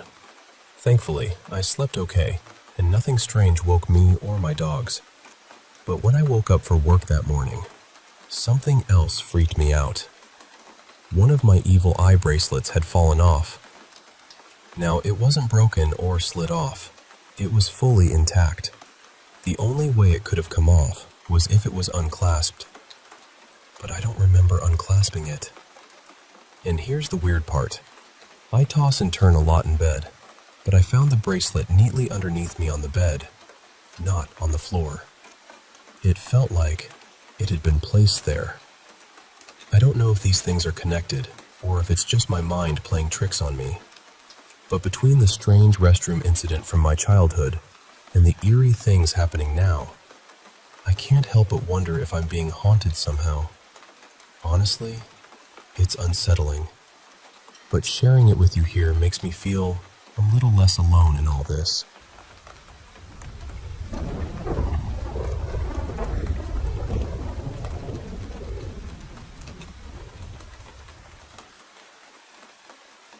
So, I was around 15 when all of this happened, and honestly, I still think about that house more than I want to. My mom and I have always been pretty sensitive to things we can't explain. She would notice energy shifts before anyone said a word, and I had already been practicing witchcraft for a couple of years by then. So when we moved during COVID from the home I grew up in to a house closer to my stepdad's father, I could tell something was off immediately. The first time I walked inside, I felt sick to my stomach. Not nervous, not just uncomfortable. Sick. It felt like something in that house noticed me the second I stepped through the door. I remember thinking, nope, I don't like it here. My brother was the only one who slept upstairs. It was kind of like a loft area with his bedroom, a bathroom, and a second little living room. At night, we would hear water running up there, cabinets opening and closing, footsteps sometimes too, but nobody would be upstairs, or my brother would be asleep. My mom would text him in the middle of the night asking him to please be quiet because she's a nurse and a light sleeper, and he'd be confused, telling her he wasn't doing anything. Sometimes even he would hear the noises from his room, knowing no one else was up there. His closet bothered me the most. When we first moved in, we found old baby pictures that belonged to the previous owner's son tucked away in that room, which was already strange enough. But whenever I was upstairs alone, I felt like something was watching me from inside that closet. I hated being in his room unless he was there, or unless I was on FaceTime with someone while playing Minecraft just to feel less alone. Then I had sleep paralysis in that house. Twice. I had never had it before that house, and I haven't had it since. The first time, I saw a woman standing in my room. She had long, dark hair and a long, pale dress. She didn't come toward me or do anything aggressive. She just watched me. It didn't feel kind exactly, but it didn't feel evil either. It almost felt like she was checking on me, or studying me. About a week later, it happened again, but this time the feeling was completely different. The room felt heavy, dark, like dread had crawled into the air. I couldn't move, and then I saw a figure above the door. It looked like a man, but completely shadowed out, almost black. He was wearing a hat, and he was crawling across the ceiling toward me. I panicked so hard inside my own body. I started praying in my head, even though I couldn't really speak. I kept repeating that I was surrounded by light and love, that I was protected, that nothing dark could touch me. I was grabbing onto anything I could think of just to break out of it. Eventually, he was gone. I don't know exactly when he left, but I know I didn't sleep for the rest of the night. As soon as the sun came up, I cleansed my room. Later on, I found out that a few blocks away from that house, years before, a man had committed a double homicide and then taken his own life. That alone made my stomach drop. But then it got even stranger. I told a friend of mine about the woman I saw, and he lived right across the street from that house with his grandparents. He told me his grandma had once seen a woman in the driveway who matched what I described. She had also seen other figures with her, and she said they looked like they didn't belong. That part still gives me chills. The house itself was newer than a lot of the homes nearby, so I don't know if it was the house, the land, or something that followed someone there. The family who sold it to us moved because the husband had ALS and needed to be closer to treatment. We only stayed there for about 2 years. Things with my stepdad got worse. My mom eventually divorced him, and we moved out. The people after us only stayed around 2 years too, and they also ended up divorcing. Maybe that's a coincidence. Maybe not. A lot of people in my town believe there are old indigenous burial sites somewhere in the area, because the land belonged to indigenous people long before it became what it is now. People here have always said strange things happen on this land. I also grew up hearing that our town had one of the earliest school shootings, and that bombs were built here during World War II. I don't know how much of that is fact and how much is local rumor, but I do know how that house felt. And that house did not feel empty.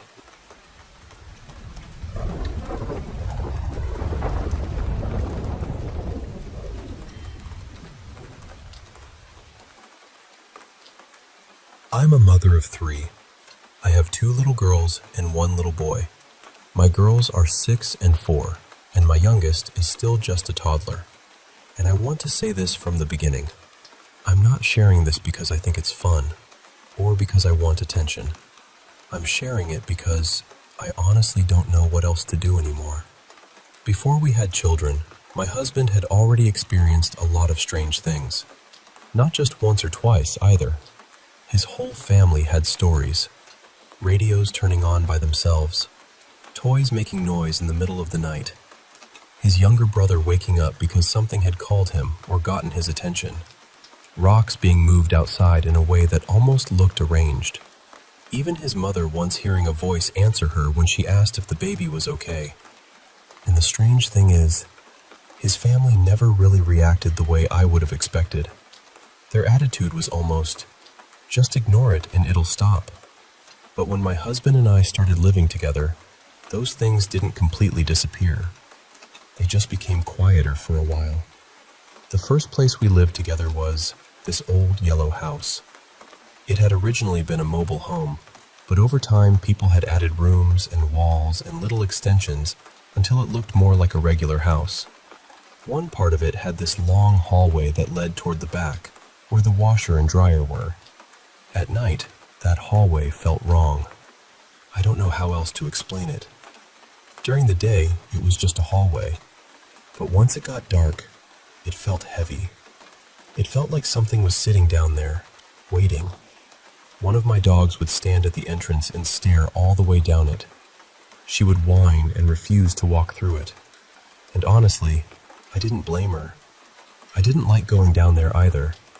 After I had my first baby, things got worse. I started waking up at night to the sound of something running across the ceiling. And I don't mean a little scratching sound. I mean running. Fast. Back and forth, right over our heads. My dogs heard it too.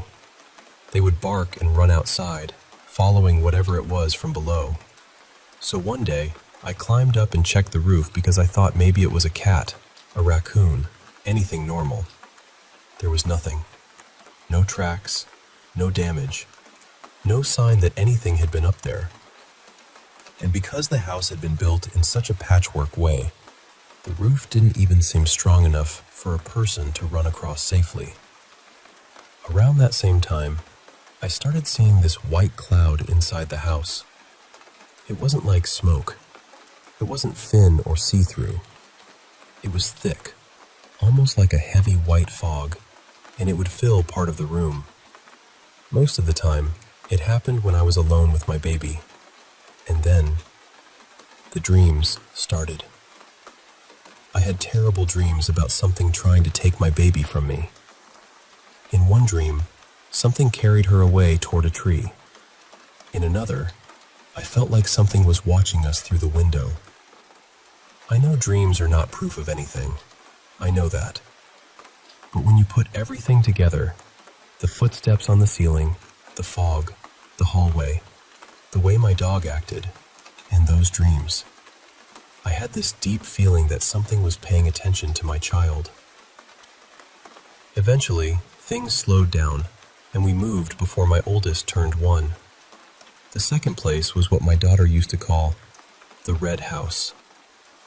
That house had 2 floors, a front yard and a backyard. Someone told us one of the owner's parents had died there. I don't remember anymore if it was the mother or the father, but people said that might have been why the house felt so heavy. But to me, it wasn't only heaviness. The backyard felt like someone was watching from it. Not just watching, actually. Waiting. Inside the house, we would hear movement where nobody was. If we were downstairs, we would hear someone upstairs. If we were upstairs, we would hear someone moving below us. That was also when my oldest daughter started being affected more directly. When she began sleeping in her own room, she would wake up and tell us there was someone under her bed. She said they woke her up. She said she would tell them, "I need to sleep. Leave me alone." And according to her, whoever it was would say, "No." After that, she would come into our room. It kept happening until she didn't want to sleep alone anymore, and we finally moved her into our bedroom. Sometimes I would see her talking when nobody was there, but if I asked who she was talking to, her whole face would change. It was like someone had told her not to say anything. She would immediately deny it and say she was just playing by herself. I also had my own moments in that house. Sometimes I would feel a hand touch my shoulder. Other times I would suddenly feel, with total certainty, that my husband was standing beside me or behind me. You know that feeling when someone familiar is close to you, even before you look? That's what it felt like. But when I turned around, nobody was there. After that, we moved again. By then, we had 2 daughters. We moved into a 1-story apartment with 2 bedrooms. My husband's parents had actually lived there before us, so we had visited that apartment many times before moving in. Even back then, my oldest talked about a man she saw there. She said he was very tall, almost as tall as the ceiling. She said he was completely dark, like a shadow, and old. She said he would stand in the corner and watch. Sometimes she would point right at the corner and tell us he was there. Then she would move her fingers slowly, like she was following him as he walked. She also said he stayed in her grandparents' closet. Another strange thing in that apartment was the smell. Every now and then, there would be a strong tobacco smell. Not cigarettes. It smelled older than that, like cigars, like stale smoke from somewhere far away. It would appear out of nowhere and then vanish. When we officially moved in, I cleaned the apartment from top to bottom. I also prayed and spiritually cleansed it. For a while, it felt peaceful. No tobacco smell, no noises, no strange feeling. Then slowly, little things started again. So I cleaned and cleansed the place again, and once more it became calm. Now my second daughter is 4. I'll call her Cece. Recently, Cece started waking up at night and coming into my room crying. She would say she was scared, then crawl into bed and fall back asleep. We have a 360-degree camera in the living room. It detects movement and turns to follow it. So I started checking the camera footage to see what was happening at night. Cece usually wakes up sometime between midnight and around 3:30 in the morning. At first, I thought she was just getting up to use the bathroom. But after watching several recordings, I noticed she does almost the same thing every time. She opens her bedroom door. She sticks her head out and looks around the living room, almost like she's searching for someone. Then she goes into the bathroom and closes the door. When she comes back out, she looks around again. She checks the room before going back into her bedroom. She leaves the bathroom light on, leaves her bedroom door open, and goes back to sleep. Sometimes she does this more than once, going back and forth. But the part that really bothered me was the camera. When Cece comes out, The camera follows her like it's supposed to. Then suddenly, it turns away from her and points toward another part of the living room. There is nothing there. Then it turns back to Cece. Then it moves back again toward the empty area. It looks like the camera is tracking her, and then tracking someone else that I can't see. I asked Cece why she keeps waking up. Her answers are always simple because she's still little. She says, "I'm scared." She says, "The monster is there." She says, "The corner is scary." She says, "It's big." That is what made my stomach drop, because it reminded me of what my oldest used to say. Tall, dark, scary, in the corner. My son is different.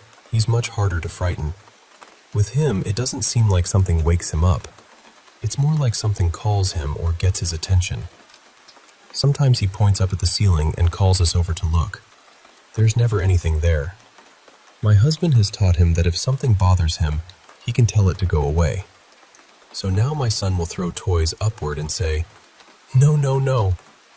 Then he'll squat down and argue with empty air like he's scolding someone. And strangely enough, whatever it is doesn't seem to bother him much anymore. There was also one night close to Christmas that I can't stop thinking about. I woke up around 3 in the morning, facing my bedroom door. From where I was lying, I could see blue light coming from the living room. At first, I thought we had left the TV on. I started to get up, but then this fear hit me. It wasn't normal fear. It wasn't just being startled in the dark. I felt cold all over. I felt terrified of the living room, or whatever was in it. So I stayed in bed and stared at the doorway. The light from the TV kept changing, like someone was browsing through things or clicking around. The next morning, I checked the living room. The TV was off, so I went straight to the camera footage. At around 3 a.m., the TV turned on. Around 3:10, a movie started playing. Around 3:30, it switched to pictures of our family. Around 3:40, the TV turned off by itself. When I watched the video closely, I saw 2 very fast little lights moving around. I know people say dust, bugs, reflections, all of that, but these moved differently. They crossed each other quickly, almost too quickly. Then, near the space between the TV and the Christmas tree, I saw something pale and shadowy rise up. It looked like it expanded for a second. Then the TV went off. I even joked afterward because I didn't know what else to do. I thought, so whatever this is can watch TV, but it can't help with the bills? But really, I was scared. And now things are still happening. Just this morning, around 5, my husband was getting ready for work. He was in the living room near the girls' bedroom. Their bedroom door opened. He waited because he thought Cece was coming out, but nobody came out. He waited again. Still nothing. So he went into their room to check on them. Both girls were completely asleep. That's where I am now. I have cleaned the house. I have prayed. I cover the mirrors in my girls' room at night. When I cleanse the home, things calm down for a while, but then they slowly come back. And lately, it almost feels like the more I try to cleanse, the more active everything becomes. I don't know if this is one thing following us, or several different things. I don't know if it's connected to my husband's family, to the houses, or to my children. But what scares me is the pattern. In the yellow house, before my oldest could even explain anything, I had this awful feeling that something was interested in her. In the red house, she said someone was waking her up and refusing to let her sleep. In the apartment, she described a tall, dark figure watching from the corner. Now Cece is saying there is a big, scary monster in the corner. My son points at things we can't see and argues with someone. And my camera keeps turning away from my daughter to follow an empty space in the living room. My biggest fear is my children. I feel like if I don't find a way to protect them, this will keep growing until it becomes more serious. So I'm asking from a very real place, Has anyone experienced something that seemed to follow a family through different homes? Could the things my children are seeing be connected? And most importantly, what can I actually do to protect my kids?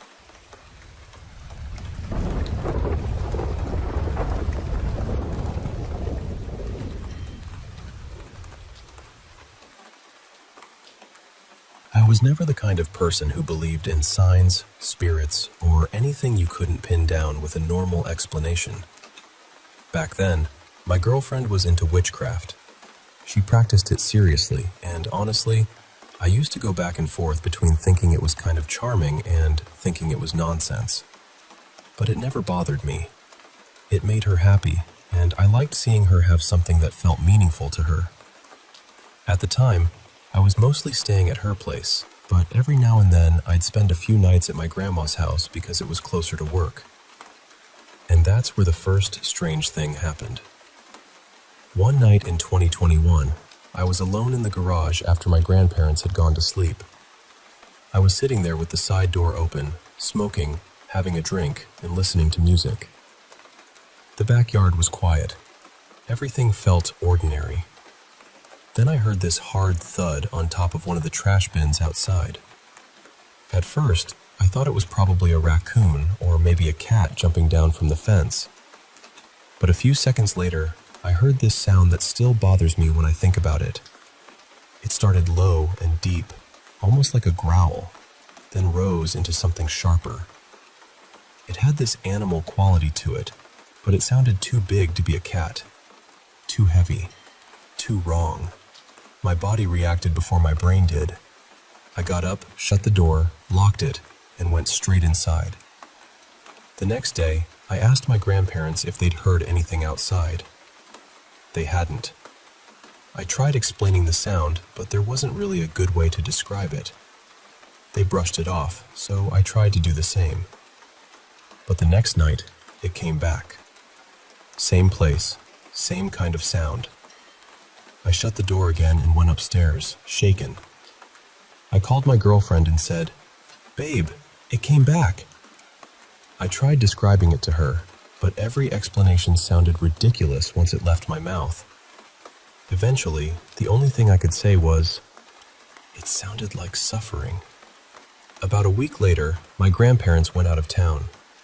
My girlfriend came to stay with me because their house had a bigger kitchen, and we both loved to cook. We made a night out of it, had food, relaxed, and later went into the garage to smoke before bed. After maybe 20 minutes, we heard the thud. Then the sound came again. This time, she heard it too. We looked at each other for one frozen second, and I slammed the door shut. But the sound seemed to move closer, right near the door, and it got louder. She didn't say anything. She just rushed inside, and I followed her upstairs. We sat on the futon under my bedroom window, the one that looked out over the backyard. I remember looking at her and saying, "You heard it. You actually heard it."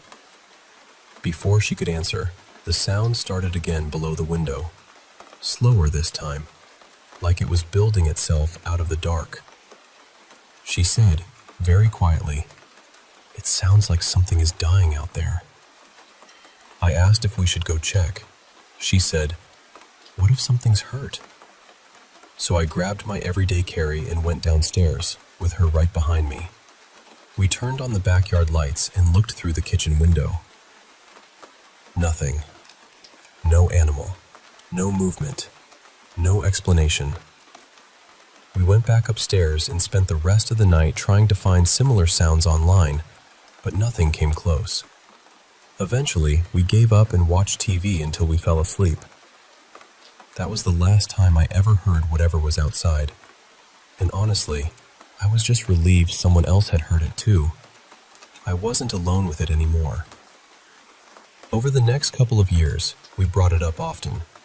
She always said it sounded paranormal, and eventually, I stopped arguing with that. I didn't fully understand it, but I was finally open to the possibility that there are things we don't have neat little boxes for. Then, in late 2023, things started getting strange again. Our relationship was falling apart by then. I was having nightmares almost every night.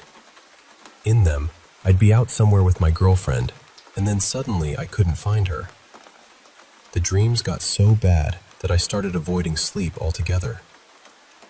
One night, after almost 2 days without sleeping, I was lying beside her at her place.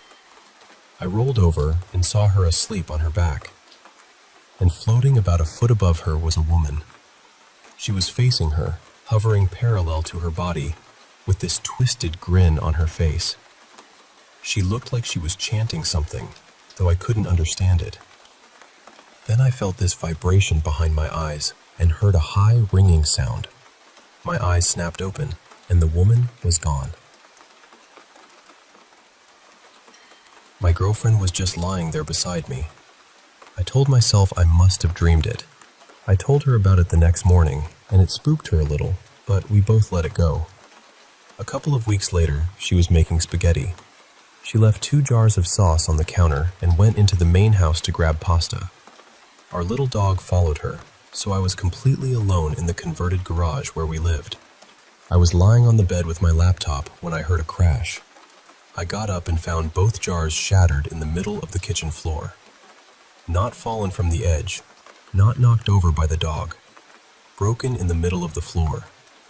I went outside and met my girlfriend as she was coming back. The first thing I said was, "I swear I didn't do it." After that, whenever we heard weird house noises, we'd jokingly say things like, "Stop that," as if something was living there with us. But nothing quite like the jars happened again. At the beginning of 2024, after about 12 years together, we broke up. I moved back to my grandma's house to save money. I was a wreck, drinking heavily, not sleeping much, not taking care of myself. I moved into a different bedroom just to feel like something had changed. Then one night, after my body finally gave in to sleep, I woke up and saw the woman again. She was sitting at the foot of my bed in a pale gray gown. The same vibration came back, the same ringing. Then my eyes snapped open and she was gone. Lying there instead was my dog, a husky shepherd mix named Chloe. My grandfather had always been the closest thing in my family to someone superstitious, and around that time, he started noticing things too. Strange noises at night, footsteps upstairs when my dog and I were downstairs. Objects moved from one place to another. My grandma never heard or saw anything. She looked at both of us like we were losing it. But I kept seeing the woman. Sometimes she was at the foot of my bed, sometimes sitting against the wall, always in that same pale gown. One night, I saw her sitting with her legs curled up, holding a balloon. That's when I started calling her Mina. The name just stuck. As things got stranger, I started reading more about spirituality and witchcraft. By May of 2024, I was buying books from metaphysical shops, setting up an altar in my room, and trying cleansing rituals. Eventually, I tried an exorcism from one of the books, and for a while, it seemed to work. The house calmed down. I stopped seeing Mina. The nightmares stopped too. I even started dating someone new, and for about 6 months, everything felt normal. Then I started getting this heavy feeling that she was going to leave. The nightmares came back. The house activity came back. Mina came back. Not long after that, the girl I was seeing left, and I was right back where I started. Since then, I've stopped trying to force Mina out of my life. I don't really know what she is. I don't know if she's connected to the creature in the backyard.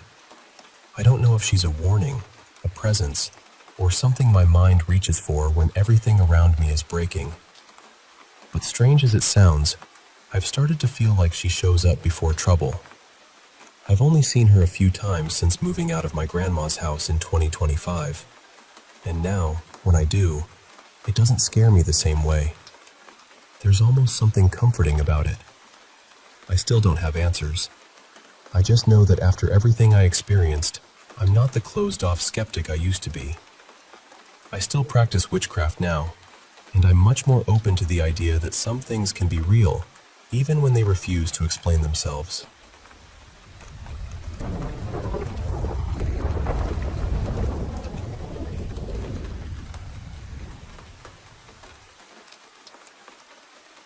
I was about 4, my parents split up, and my mom and I moved to a small town in Tennessee. My dad settled about an hour away after being stationed near Fort Campbell.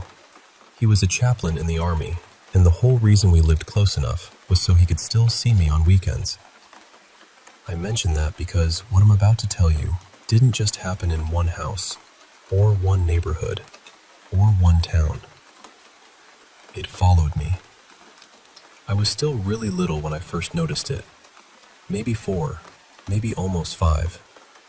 I'd catch this dark shape out of the corner of my eye, always just barely there. It didn't scare me at first. I didn't even know enough to be scared. I just knew something was there when it shouldn't have been. By the time I was 5, I started hearing my name. One time, I was at a playground with my dad, and I heard someone call, "Mason," from inside one of those covered plastic play tunnels. I thought it was another kid, so I ran over and climbed inside. But there was nobody there. The whole space felt cold. Not normal cold either. The air felt damp, almost sticky, like it had been breathed in and out too many times. When I was around 6, I started seeing her. She looked like an elderly woman, hunched over, moving slowly.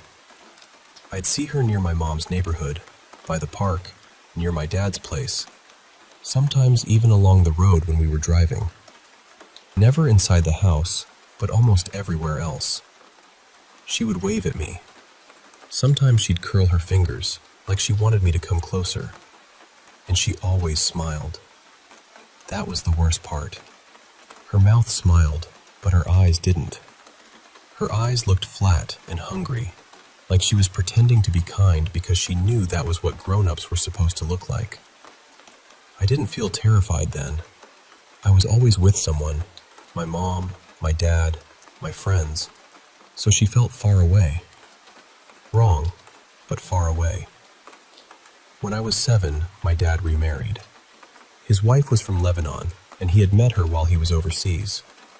She was deeply Catholic, the kind of person who prayed like she was talking to someone standing right beside her.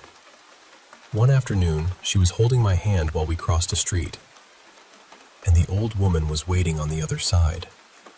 This time she wasn't waving. She was pointing at me. Her face was twisted open, like she was screaming, but at first I couldn't hear anything. Then all at once, I heard my name again and again, louder and louder. "Mason, Mason, Mason." I froze right in the middle of the street and started begging my stepmom to turn around. I didn't even explain. I just said I didn't want to go near her. My stepmom stopped. Her hand tightened around mine. Then she said something under her breath in Arabic, turned us around immediately, and walked us back the way we came without asking me a single question. That night, I overheard her talking to my dad. She told him she had felt something awful in the street, something cold, something possessive. She said she was worried about me. My dad didn't believe in things like that. He brushed it off and said kids imagine things. But she didn't brush it off. When I was 8, things got worse. I started seeing the old woman in reflections, in windows at night, in the dark glass of the TV, sometimes in the mirror for half a second behind me. Then the knocking started. Knocking from inside closets, knocking on windows, knocking on doors late at night, especially when I was alone. Sometimes she would whisper through the door, "Let me in." Other times she would beg, "Open it, Mason. Please open it." I told my mom. I told my dad. They both thought I was scared of the dark, or lonely, or making up stories the way kids do. Only 2 people believed me. My stepmom believed me. She prayed over me whenever I stayed with my dad, and she gave me a rosary to keep in my pocket. And my neighbor believed me. He was an older man named Mr. Alden, probably in his mid-60s. He lived a few houses down from my mom, and sometimes he watched me after school while she was working late. He never made me feel silly. He never laughed. When I told him about the woman, He just listened very carefully. Then, when I was 9, I opened the door. It was late, maybe close to 11. My mom was asleep. Someone knocked at the front door. Not loud, just steady. I remember standing there in my pajamas, angry more than scared. I was tired of hiding, tired of hearing her voice, tired of feeling like something had been circling me for years. So I opened the door. She was standing there. The old woman smiled at me, that same terrible smile, and I told her to leave me alone. She didn't. She reached out and grabbed my arm. Her hand was freezing and wet, and the second she touched me, I knew she was stronger than anything that old should ever be. She started pulling me down the walkway, away from the house. I fought her as hard as I could. I kicked, twisted, screamed, tried to dig my heels into the ground. But she kept dragging me. When we got in front of Mr. Alden's house, his front door flew open. He ran out, yelling at her to let me go. I remember him saying other words too, words I didn't understand, but his voice sounded huge, bigger than him, bigger than the whole street. The old woman let go. Then Mr. Alden picked me up and carried me back home. The next thing I remember, I woke up in my bed the next morning. For a little while, I convinced myself it had been a nightmare. My mom hadn't heard me scream. She hadn't heard the front door open. Nothing in the house looked different. But later that day, when I went outside, Mr. Alden called me over. He knelt down in front of me and said, "Don't ever open the door for someone you don't know. Not at night, not even if they call you by name." Then he put a hand on my shoulder and said, "But you don't have to be afraid. I'll look out for you." I hugged him and cried into his shirt. After that night, I never saw the old woman again. Not in reflections, not at the park, not across the street, not anywhere. Mr. Alden passed away a few years later. I still think about him more often than I can explain. And I still think about her too. Because whatever she was, she had followed me for years. And somehow, that old man made her stop.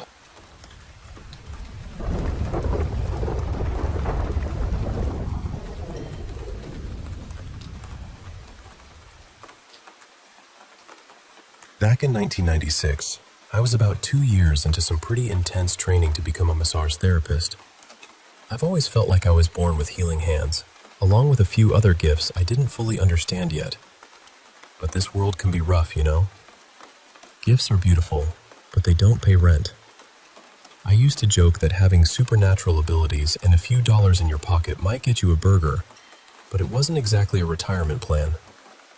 Around that time, my close friend's family helped me get work as a repo man. We were picking up cars for the bank in the auto auction out in Norwalk, California. Now, Los Angeles has places that can make even tough men rethink their life choices. A lot of repo guys didn't want anything to do with certain neighborhoods. They'd hear Watts, Inglewood, South Central, Compton, and suddenly everybody had a dentist appointment. But I grew up around East LA, so I wasn't really scared of those places. To me, people are people. You show respect, you don't act like you're better than anybody, and you remember that even when you're there to take someone's car, you're still dealing with human beings. That attitude saved me more times than I can count. One afternoon, our crew leader, who also happened to be my best friend, sent us out to work those tougher areas. His name was Joey D. By the time 4 rolled around, we were done for the day, and we had our usual little routine. We'd relax, grab something good to eat, talk about life, and then find some quiet place to unwind. That day, Joey D said he wanted to head up to Crystal Lake in the San Gabriel Mountains. It took us close to an hour to get there. By the time we arrived, dusk was settling over everything, and the whole place had that strange, quiet feeling the mountains get when the sun slips away. We sat there for a while, talking about spiritual things, supernatural things, and the kind of mysteries people usually avoid unless they've lived through a few. At some point, I looked up toward the trees across the dry lake bed. just letting my mind wander, when I noticed one tree in particular. Something about it felt wrong. I had already been feeling strange that evening. There was this pressure in my chest, this anxiety that didn't feel like it belonged to me. I was keeping it together, but when I saw that tree, the feeling spiked hard. Joey D noticed right away. He looked at me and said, "What's wrong with you?" I couldn't answer him at first. I was staring at the top branches of that tree. They were crossed in this odd way, and then suddenly I got a picture in my mind. Clear as day, me walking across the dry lake bed toward it. I didn't think. I just stood up and started walking. By then it was dark, and the only real light we had was coming from the city far below. Halfway across the lake bed, I realized I had left Joey D sitting back there alone in the dark at creepy Crystal Lake. I turned around and saw him jogging after me. He caught up and said, "Bro, what are you doing?" And all I could say was, "I don't know, but I think that tree needs help." The closer we got, the calmer I felt. That anxiety started draining out of me, little by little, and by the time we reached the tree, it was gone. I stood there and told him, "I don't know how to explain this, but this tree was calling me." I had never experienced anything like that before. Luckily, when I first took off, Joey D had enough sense to go back to the car and grab a flashlight. Then another picture came into my mind. I saw myself digging near a boulder behind me, so I turned around and started digging. About 6 inches down, I hit something hard. It was the lid of a jar. I cleared the dirt away and realized the whole thing had been buried there. Joey D was silent. And if you knew him, you'd know silence was not his natural state. Inside the jar was this strange white and red substance, thick and sweet-looking, and there were objects sealed inside it. A pair of underwear, a lock of hair, a bracelet, 2 small school photos taped together, face to face. The moment I saw it, I knew exactly what it was. Something hot rose up in me. Not fear, not confusion, anger. I said, "No, I'm not allowing this." I smashed that jar against the boulder and pulled the pictures apart. Whoever had put that spell together knew what they were doing. It wasn't sloppy. It wasn't some childish little game. It had intention behind it. Then, just when I thought it was over, the anxiety came back. Softer this time, but clear. Another image came into my mind. The opposite side of the tree. So I walked over there and started digging again. And I found another jar. By now, I could feel Joey D's fear almost like it was inside my own stomach. So I told him, "Don't worry, we're the good guys." This second jar was different. It was filled with a thick, greasy substance, heavy and dark-looking. Inside, I could make out a school ID bracelet, a tooth, another lock of hair, and other things I didn't care to examine too closely. I looked at Joey D and said, "You see this? People are coming up here to do real dark work." Then I smashed that jar too. And just like that, everything lifted. No anxiety, no rage, no heaviness. I felt calm again, clear, almost peaceful. More than anything, I felt gratitude. Not from me exactly, but around me, through me, like the land itself had exhaled. That night changed something in me. I realized that, just like my ancestors, I could communicate with trees. Not in words, not the way we speak to each other, but through feeling, pressure, images, and knowing. That was nearly 30 years ago.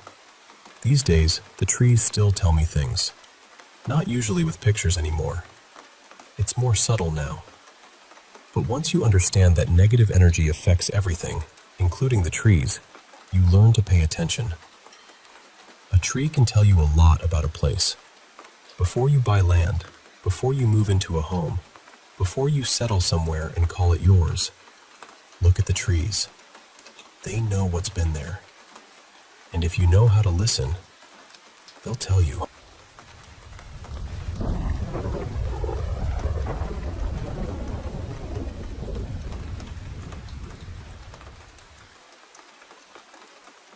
I've shared this story a few times online, usually in places where people talk about strange experiences, but I've never actually told anyone face to face. Not once. I wouldn't call myself religious. I'm more in that agnostic space, where I don't really claim to know what's out there. But this is one of those memories that never settled down in my mind. It still sits there, quiet and sharp, like it's waiting for me to explain it. Back when I was in high school, there was this old performing arts building on campus. Everybody said it was haunted. Not just haunted in the usual cold spots and weird noises way either. The rumor was that something dark lived there. Some people called it a spirit. Some called it a demon. I heard about it during my first year, and apparently the stories had been around long before I ever walked through those doors. I didn't think much of it at first. Schools always have legends, right? Every campus has some creepy hallway or locked room that students turn into folklore. But then, during my second year, I had first period ceramics in that building. It was a huge place, much bigger inside than it looked from the outside. The hallways twisted around in strange ways, and if you didn't know where you were going, you could lose your sense of direction pretty fast. Early that year, a girl in my class, I'll call her Mara, asked to use the restroom. She was gone for maybe 5 minutes before she came bursting back into the room. She was sobbing. Not just crying, but full-on shaking, gasping, screaming so hard that nobody knew what to do. She kept saying there was something at the end of the hallway, something watching her. The way she said it made the room go silent. I know people exaggerate. I know teenagers can be dramatic, but this didn't feel like that. Her fear looked real in a way that made my stomach drop. She didn't come back to school for almost 2 weeks after that, and when she finally returned, she wouldn't talk about what happened. Her friends said she wasn't the same afterward. Quieter, nervous, like some part of her was still back in that hallway. About a month later, it was my turn. I left ceramics to use the bathroom, and honestly, I got lost. It was still early in the school year, and I hadn't really explored that building yet. I remember walking through those halls, trying to act calm, even though I had no idea where I was. Then I heard it. It came from behind me, close enough that my whole body reacted before my brain could. It was this awful, unnatural sound. Not exactly a scream, not exactly a growl. More like something trying to force a human voice through a throat that wasn't built for one. I didn't turn around. I just ran. I ducked into the nearest room, which happened to be a choir class. The teacher stopped mid-lesson and looked at me, and I was ready for her to be angry because I had just barged into her room like a lunatic. But she didn't look angry. She looked worried. And then she said, very softly, "You heard it, didn't you?" That scared me more than the sound. I told her what happened, and she walked me back to my ceramics classroom. The whole way there, she kept one hand wrapped around the cross necklace at her chest. She kept looking down the halls, left and right, like she expected something to step out from around a corner. That was the only thing I personally experienced in that building. But after that, I started paying more attention to the stories. The next year, one of my teachers told us she had stayed late after school grading papers. It was already dark when she left, and as she passed the performing arts building, she looked up and saw a figure standing in one of the upper windows. The strange part was that the window was near the top of the building, close to a ceiling that must have been 30 feet high. There shouldn't have been anyone standing there, not unless they were floating. People also talked a lot about the props room near the theater area. Students hated going in there alone. Teachers didn't like it either, though most of them wouldn't admit that directly. They'd just say things like, "Take someone with you," or Don't stay back there too long. There was even a story about a few students from another school sneaking into the building one night during a basketball game. Supposedly, one of them went into the props room and saw something that scared him so badly he wet himself. They found him later wandering near the gym, crying and trying to explain that there was some kind of creature in the theater wing. I know how all of this sounds. I know stories grow teeth the more people repeat them. I know fear can fill in the blanks. I know old buildings make strange sounds, and high school rumors can turn a shadow into a monster by lunchtime. But I also know what I heard. And I know the look on that choir teacher's face. So I still don't claim to know what was in that building. Maybe there's a normal explanation buried somewhere under all the panic and rumors. But every now and then, I think about that hallway. I think about the sound behind me. I think about how I ran without ever looking back. And honestly, part of me is glad I didn't.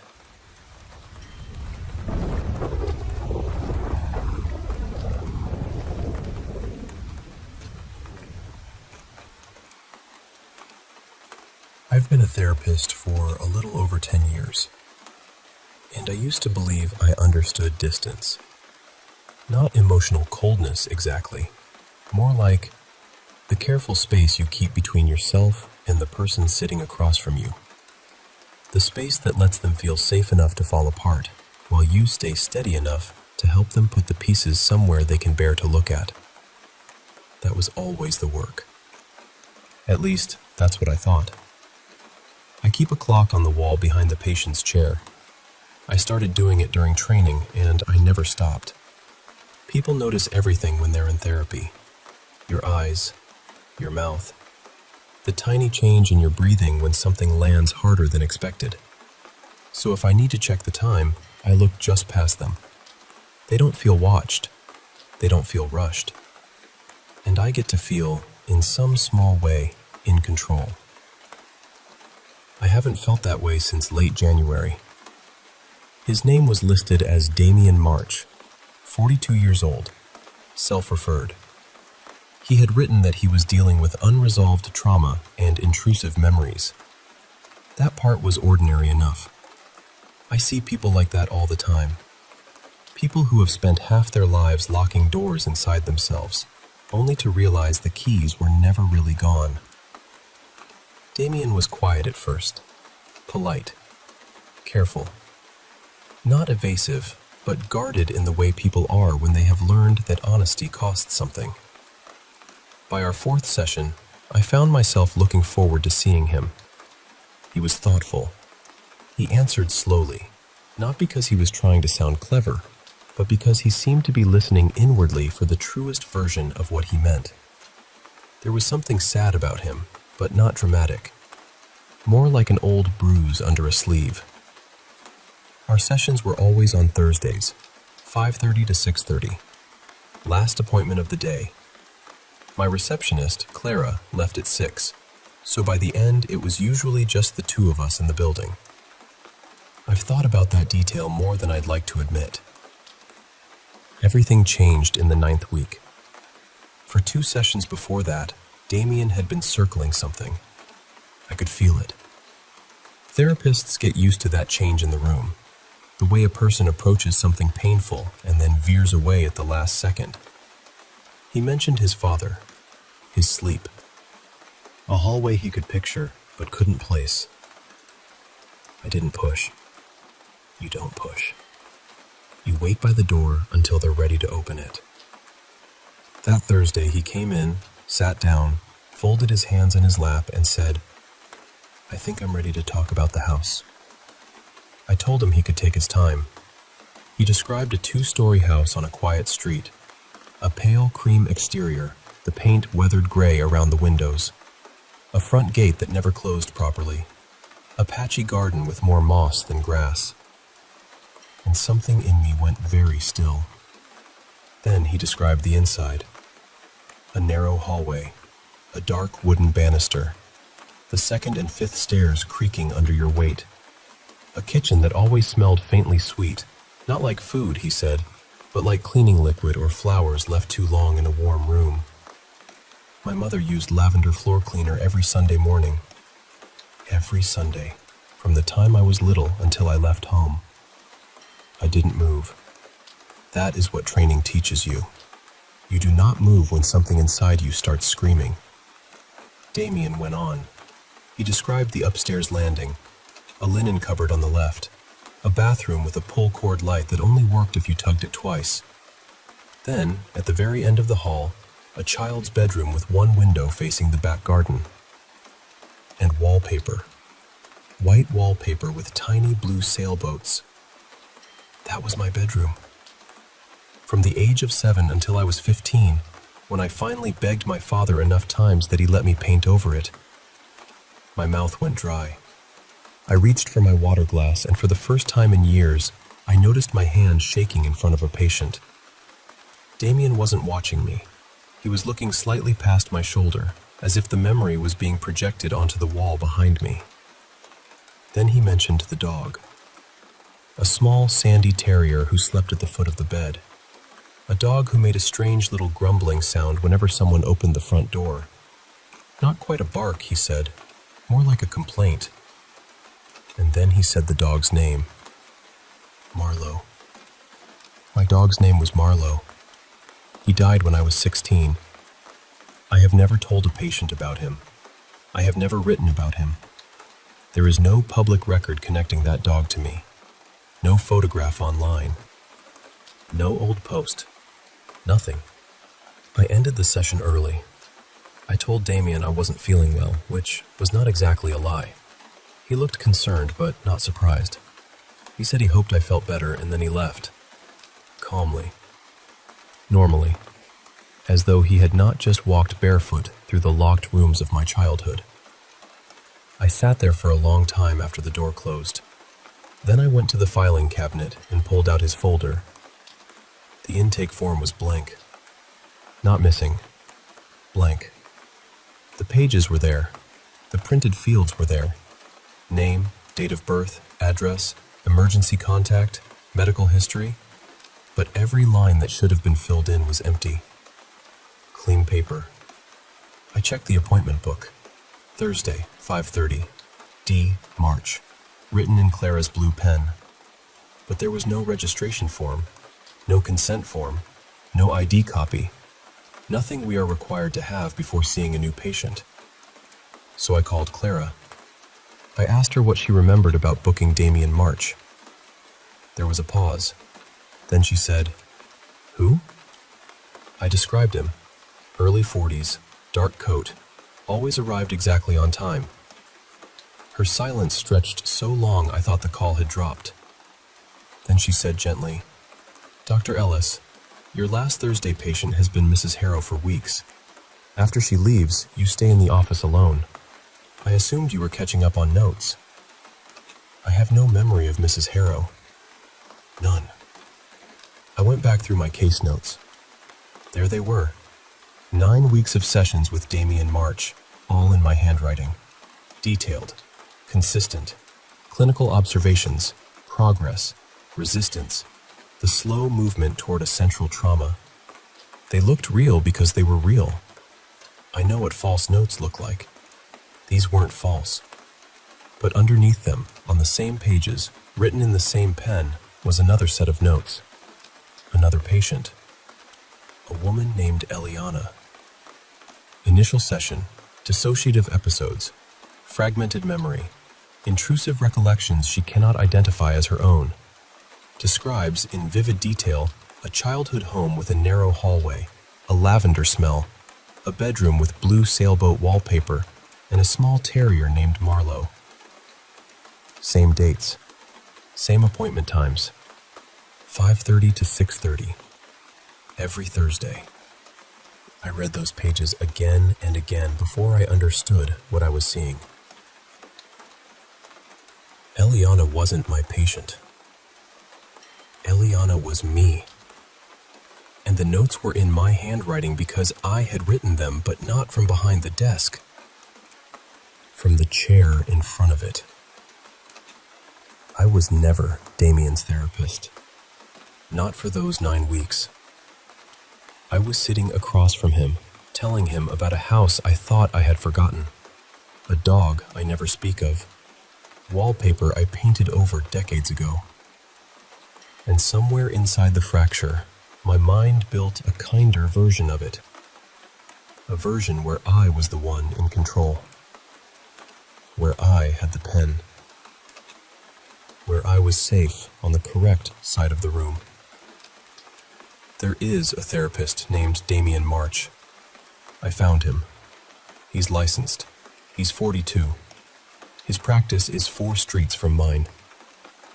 I have no memory of making an appointment with him. I have no memory of walking into his office. I have no memory of those 9 sessions except from the wrong side of the desk. I'm staying with my sister now. I told her my flat has a plumbing issue because it was easier than explaining that I no longer trust any room with 2 chairs in it. Last night, I woke up at 2 in the morning because the room smelled so strongly of lavender floor cleaner that I had to open the window. My sister only uses unscented products. She always has. I don't think the memories are coming back. I think they were placed back inside me. Or maybe they were never mine in the way I thought they were. I only know this. Whatever happened in that room over those 9 weeks, Damien knew where to look. He knew exactly which door to open. And when I checked my appointment book this morning, next Thursday was already marked. 5:30. D. March. In my handwriting.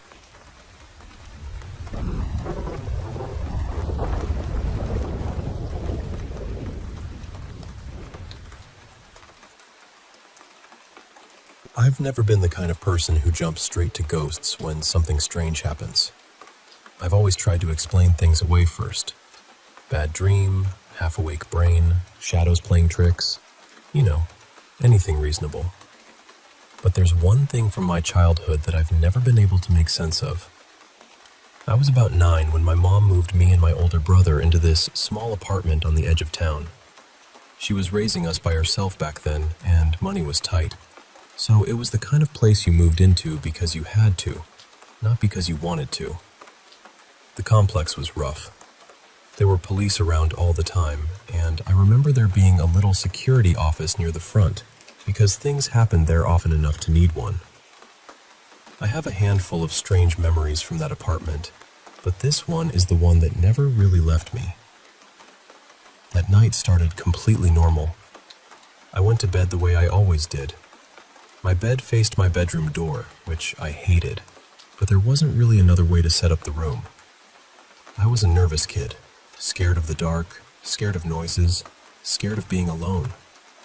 I always slept curled up on my side with the door shut tight. But sometime in the middle of the night, I woke up lying flat on my back. That alone was strange for me. Then I looked toward the doorway. My door was wide open, and standing in the hallway, just outside my room, was a woman. I know this is going to sound like something out of a horror movie, but she was wearing a white dress. Not a plain one either. It looked old-fashioned, with lace on it, and she had this little veil tucked into her hair. But her face and skin were what I remember most. They had this cold, bluish color, almost gray in some places, like something that had been underwater too long. Her skin didn't look right. It looked wrong in a way I still don't know how to describe. She didn't move. She didn't speak. She just stood there, looking straight at me. And the strangest part is, I wasn't scared. I should have been. I was scared of everything at that age. I didn't even like walking to the bathroom by myself at night. But lying there, looking at her, I didn't panic. I couldn't move. Or at least, I didn't try to move. But it didn't feel like I was fighting anything. It was quiet, almost calm. I remember watching her chest rise and fall like she was breathing. I knew I wasn't dreaming. I felt awake. My room looked exactly the way it always did at night. The hallway light was dim, and I could see her clearly enough that even now, years later, I can still picture the folds of the dress. After a while, I just closed my eyes, and somehow, I went back to sleep. The next morning, my bedroom door was closed again. I told my mom what I had seen, expecting her to laugh it off or tell me it was a dream. But she didn't laugh. She just looked at me in this strange, tight way, like she was trying not to react. Then she changed the subject. My brother was there too, but he didn't say a word. I didn't understand that at the time. I just figured nobody believed me. Years passed, and honestly, I didn't bring it up much. Then, when I was about 15, we were sitting at the table one night talking about old apartments we had lived in. I mentioned that woman in the hallway, just casually, like, "Remember when I said I saw that lady?" The whole room went quiet. My brother looked at my mom and said, "I think she can know now." That's when they told me what had really happened. My brother's room had been down the same hallway as mine. A night or two before I told them what I saw, he had woken up thirsty and gone to get a drink from the kitchen. When he stepped into the hallway, he saw a woman standing there. He described her the same way I did. The white lace dress, the little veil, the bluish skin. Only when he saw her, she wasn't looking at him. She was staring into my room. He got so scared that he turned around and went straight back to bed. The next morning, he told my mom, and she panicked. She told him not to say anything to me because she knew how anxious I already was, and she didn't want me to be too terrified to sleep alone. Then, later that same morning, I walked into the kitchen and told them I had seen her too. I hadn't known any of that. They had kept it from me for years. And then, not long ago, my sister brought up something I didn't remember at all. She said that when I was younger, a few years after we left that apartment, I used to talk in my sleep sometimes. One night, apparently, I was mumbling about a woman outside by the swings. A woman dressed in white. My sister told the story like it was funny, but all I could think about was the hallway. That dress, that face, the way she stood there breathing and watching me. Nothing like that has ever happened to me again. We moved out of that apartment not long after, and I've never seen her since. I still don't know what she was, but I know what I saw.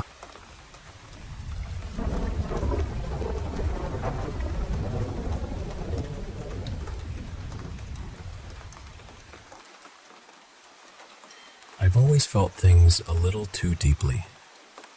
I don't really know how to hate people. I can get hurt. I can get quiet. I can pull away. But hate just never seemed to live in me. People have told me that being around me makes them feel calmer, happier even. Sometimes people who are carrying really heavy things, grief, depression, loneliness, will sit with me for a while and say they feel lighter afterward. And honestly, that makes me happy too. It feels like something good passes through me, even when I don't fully understand it. When I was little, I used to see things. I remember seeing my grandfather sitting in the bathroom, just perched there on the edge of the tub like it was the most normal thing in the world. Not doing anything strange, just sitting there quietly. But when I looked again, nobody was there. Another time, my mother drove past this old abandoned house, and I looked up at the second-floor window. There was a teenage girl standing there in a pale, lace-trimmed nightgown. She saw me looking and slowly pulled the curtain shut. I never forgot that.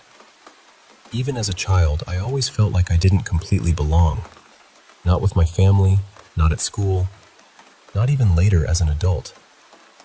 I could be in a room full of people and still feel like I had been placed in the wrong story. But I never felt alone. That's the strange part. I was actually a happy child. It felt like something was always nearby. Not hovering in a scary way, more like keeping me company from just beyond the edge of sight. When I was around 5 or 6, I fell into a flooded creek near our yard. The water was rough, and the current was much stronger than I was. I was just this tiny little kid being pulled away, soaked and terrified, but somehow I grabbed onto the edge of a storm drain. And then somehow, I was back on the bank. I still don't know how. I wasn't exhausted. I wasn't crying. I wasn't even hurt. I was just drenched from head to toe, and my biggest concern was that I had ruined the new pants my mother had just bought me. I remember going back inside, and when she called me to go somewhere with her, I told her I wanted to stay home. Later that year, around the anniversary of my grandfather's passing, we had set out food for him. I remember looking over and seeing one of the bowls start spinning slowly clockwise. Then another bowl started spinning. Then another. I called out, "Mama, look at this!" She came over and just stared at it. She tried to check for water underneath, maybe a tilt in the table, anything that made sense. But the bottoms of the bowls were dry. Nothing explained it. To this day, I still don't know why those bowls moved. When we eventually moved to California, I stopped seeing things so clearly. It was like a curtain had been pulled over that part of my life. But whatever had been with me, I don't think it left. When I was 14, I was hit by a truck while crossing the street. I blacked out, and I have no idea how long I was unconscious. When I woke up, there were strangers gathered around me, and my sister was there crying. The first thing I asked was, did we still go on the field trip? We had gone to medieval times that day for school, and for some reason that was the first thought in my head. I saw my sister crying, and I tried to stand up right away. Everyone around me told me to sit back down, but I kept saying I was fine. At the doctor's office, they said they were surprised. After a hit like that, I should have been in much worse shape. But all I had was a fractured ankle, and I didn't feel pain. Years later, when I was 22, I was driving home after buying cleaning supplies when another car slammed into mine going incredibly fast. My car spun, hit a fire hydrant, and then crashed into a wall. Everything was blurred and loud, but I remember getting out of the car and shouting, "What the hell?" A nearby family came over with a warm towel and stayed with me until the police arrived. I still think about them sometimes because they didn't have to do that. That night, I walked home.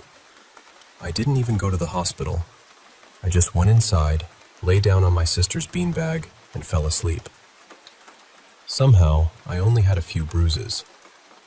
For a long time, I didn't think too deeply about any of this. I just carried it with me like a box in the back of my mind. Then everything changed. In 2026, my brother came back into my life after saying he needed distance from me for a year. I respected that boundary, even though it hurt. But a few months later, he came to me when he was at his lowest. I thought he needed help. I thought, he's family. He's hurting. I can be there for him. But things turned ugly.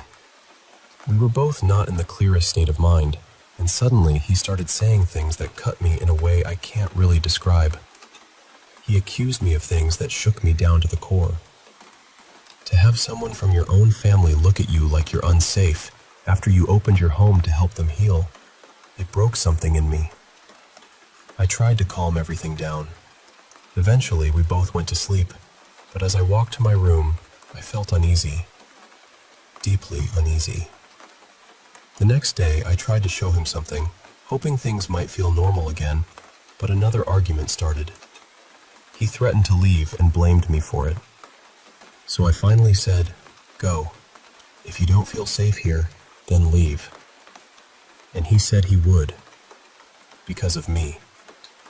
That moment hurt more than I can explain. I realized that to some people in my family, I was useful when they needed money, comfort, or rescuing, but I wasn't really seen. I had helped emotionally, financially, quietly, over and over, and still somehow I was the villain in their story. Then something strange happened. It felt like hands were placed gently but firmly on my shoulders. Not imaginary, not symbolic. I felt them. They held me steady, then guided me toward my room. After he left, I remember getting up to lock the door, and those same hands seemed to guide me back again. Then I slept for 3 days. I didn't eat. I didn't drink. But the whole time, I felt like I was being held by someone much larger than me. I felt a hand stroking my hair, almost hushing me, telling me without words to stay asleep and rest. I don't know whether I was dreaming or awake. It was somewhere in between. But I remember the feeling clearly. I was being comforted. When I finally woke up, I wasn't starving. I wasn't thirsty. I felt refreshed, like my body and soul had been rinsed clean. After that, the world felt different. When I went outside, I could feel vibrations everywhere. In the trees, in the birds, in insects, even in the grass. Everything had its own little hum, its own presence. It was beautiful, but also overwhelming. And I became more aware of what was with me. It felt like a guard standing behind me wherever I went, not controlling me, not frightening me, just there, present, watchful. When I went to a friend's house, I noticed the atmosphere felt heavy, stale, negative. It reminded me of the feeling I used to get as a child when I looked at old buildings or walked into antique shops. His living room and kitchen felt fine, but the hallway was different. I could not walk into it. I tried, but my whole body said no. Every cell in me rejected it. It felt like large hands were holding my shoulders again, keeping me from going forward. Then the heaviness in the hallway seemed to get pushed back, deeper and deeper, like whatever was with me was forcing it into a corner. Even my friend noticed the house felt lighter afterward, easier to breathe in.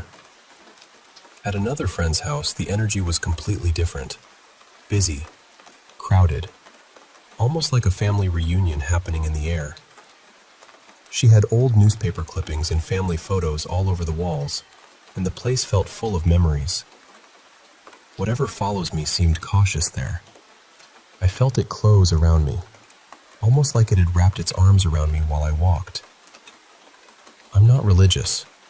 I respect God, and I don't carry hatred toward the devil either. But churches have always affected me strangely. Whenever I get close to one, I get headaches. The closer I go, the worse they become, until I have to leave. That's part of why I don't know what this thing is. It doesn't feel like family, not in the ordinary blood-related way. It feels ancient, like something I've known longer than this life. Maybe through other lives, if that's real. It doesn't feel like a human spirit, but I don't know if it's an angel or a demon either. It has never felt malicious. It has never tormented me. It has only protected me. Every serious accident I've been in, every moment that should have ended badly, I survived with almost nothing. A fracture, a bruise, wet clothes, a shaken heart. And somehow, I know it's male. When I picture him, I picture a knight. Not shiny and perfect, but old, steady, and watchful. Something that stands between me and whatever might try to harm me. Even now, as I say all of this, I can feel him near me, guarding the room. The air feels clean and calm, almost humming. I think he's here to stay until I die. I just wish I knew what he was, so I could thank him properly. Maybe one day I'll find someone who can tell me. But even when I pass by psychic shops, I feel that same heavy, nauseating vibration, and I turn away. So for now, I just live with the mystery, and I hope somehow he knows I'm grateful.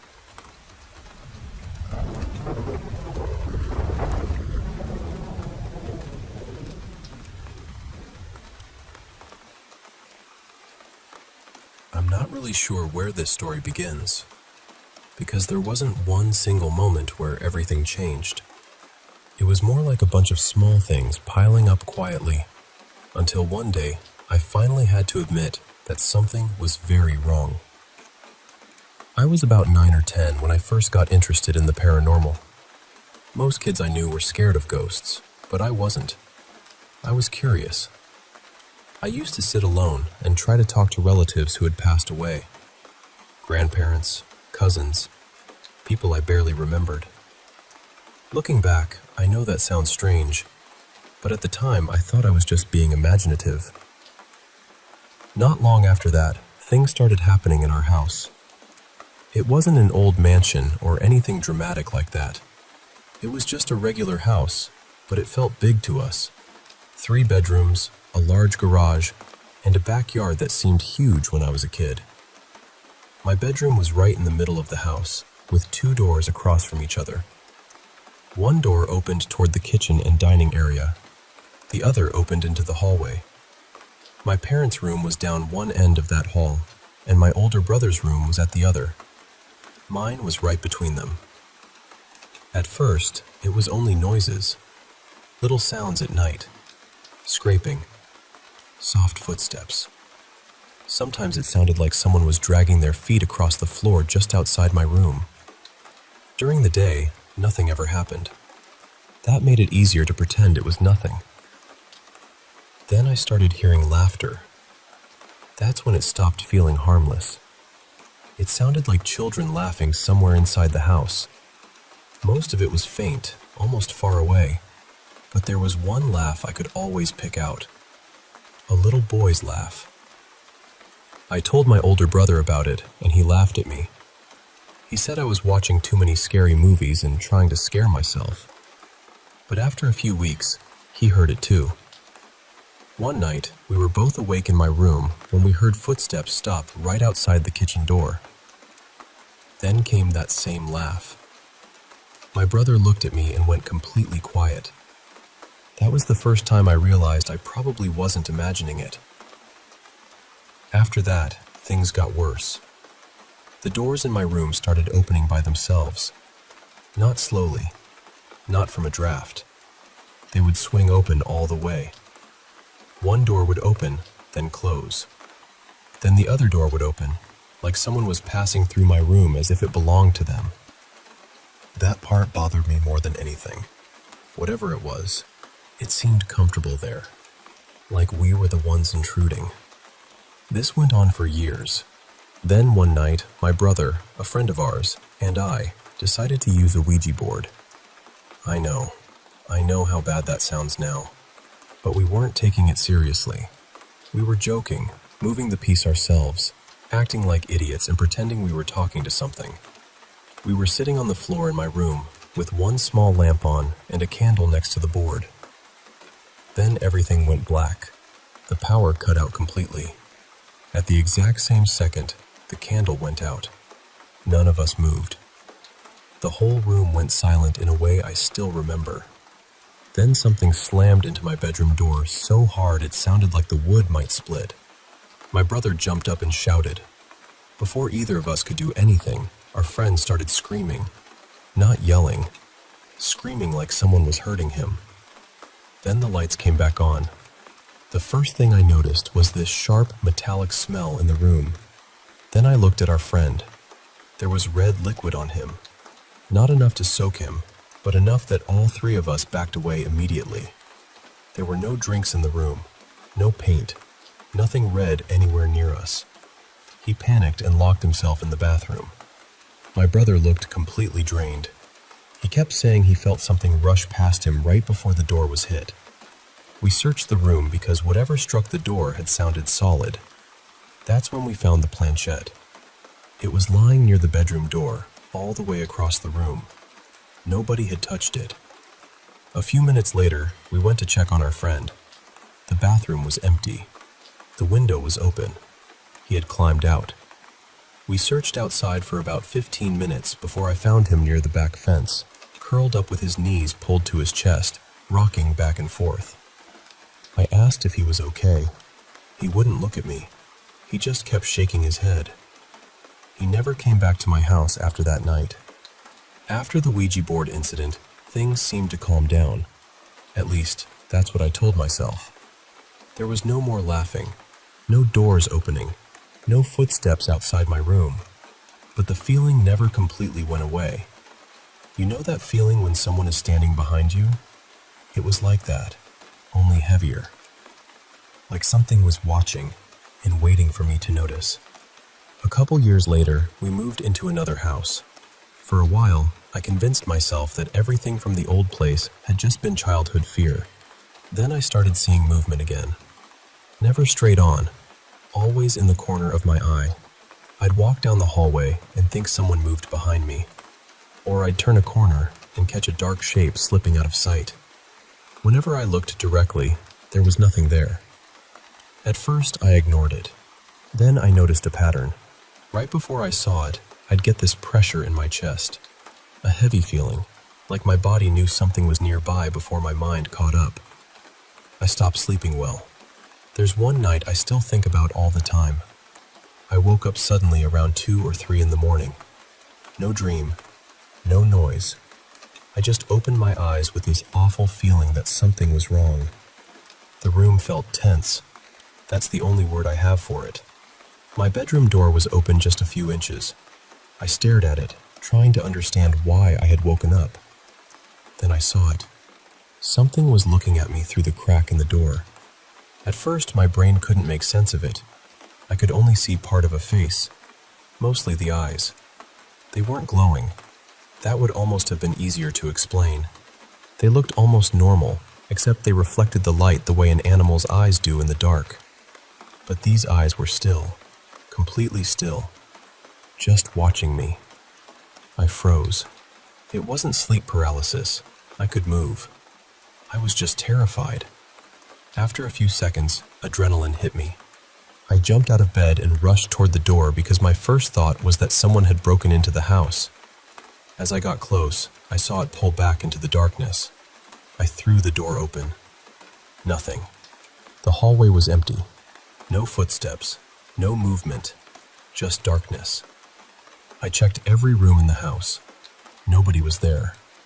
When I came back to my bedroom, I saw my closet door slowly opening by itself, inch by inch. The room was silent except for that soft creak. And inside the crack of the closet, I saw those same reflective eyes, watching me again. I turned the light on immediately. Nothing was there. No person, no animal, nothing. But I know what I saw. And the worst part wasn't even that it was there. It was how calm it seemed. It didn't look angry. It didn't look violent. It looked curious. Like it had been standing there for a long time, watching me sleep. After that, I stopped telling myself it was stress. Stress doesn't open doors. Stress doesn't stare back. For a while after that, things went quiet again. Then I brought it somewhere it had never been before. Someone else's house. That was when I realized it might not have been attached to a place. It might have been attached to me.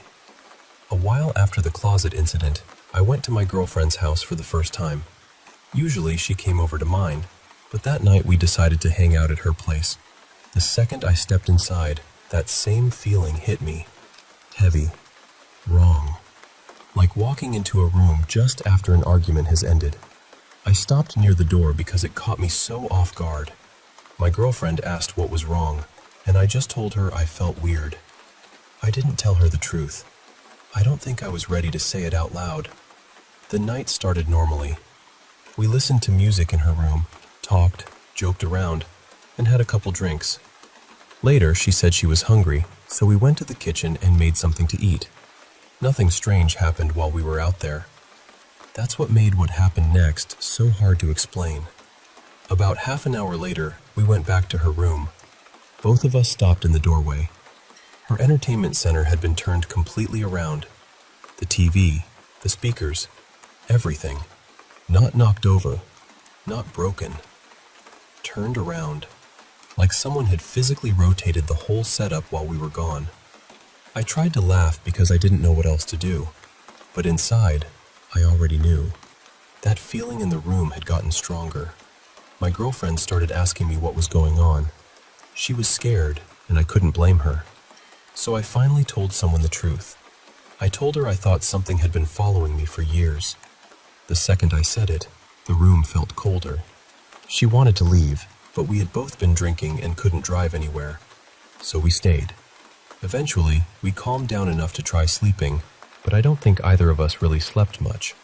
Sometime in the middle of the night, I got up to use the bathroom. Everything seemed normal. No noises, no movement, nothing. Then I walked back toward her room, and I froze. There was something standing beside the bed, tall, completely black.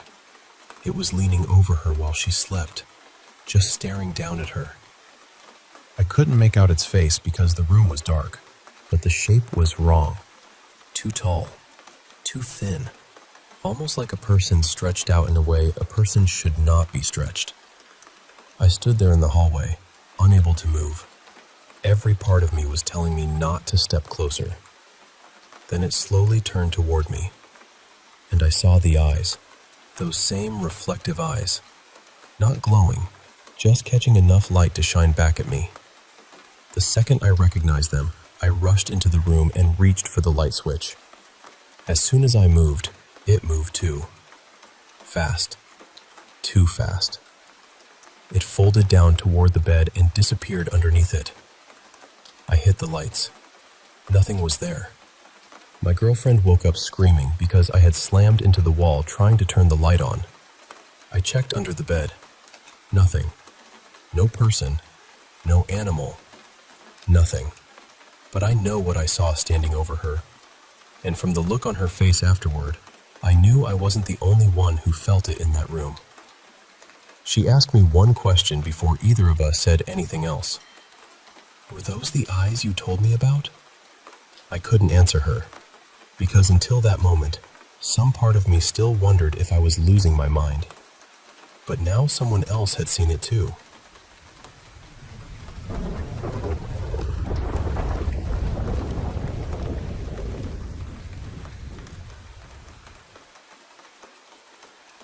I'm from India, from the beautiful hill state of Himachal Pradesh, and the story I'm about to share is something that happened to a friend of mine.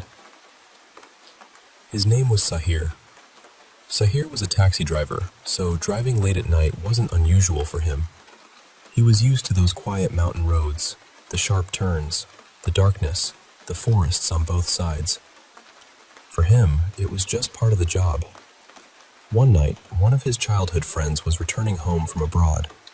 His village was the same as Sahir's, and he called Sahir earlier that day and said, "Brother, I'll reach the bus station in Mandi around midnight. Please come pick me up. At that hour, I won't get a bus or taxi to the village." Sahir agreed. So, around 12 at night, he reached the bus station in Mandi, picked up his friend, and drove him back to their village, which was around 35 kilometers away. After dropping him home, Sahir stayed for a little while. They drank tea, talked about old days, and his friend told him stories from abroad. After some time, Sahir looked at the clock and said, "Brother, I should leave now. I have to be back in Mandi by morning. At 5 a.m., I have an important passenger to pick up." It was around 2 a.m. when he started driving back. Now, there was one stretch of road on the way to Mandi that people in our area always avoided at night. It was lonely, surrounded by thick trees and forest, with no houses nearby. Locals used to say strange things happened there after dark. Some people laughed it off, but most still avoided that road if they could. Sahir reached that very place about 15 or 20 minutes after leaving the village. And that's when he saw her. A woman was standing by the roadside, wearing traditional Himachali clothes. She was raising her hand, signaling him to stop. Sahir slowed down, confused. At first, he thought maybe she was in trouble. But then a thought came into his mind.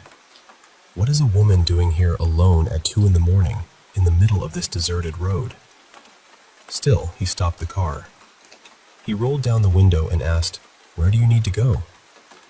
The woman said, "Please drop me a little ahead." My daughter is very sick at her in-laws' house, and I have to reach there tonight."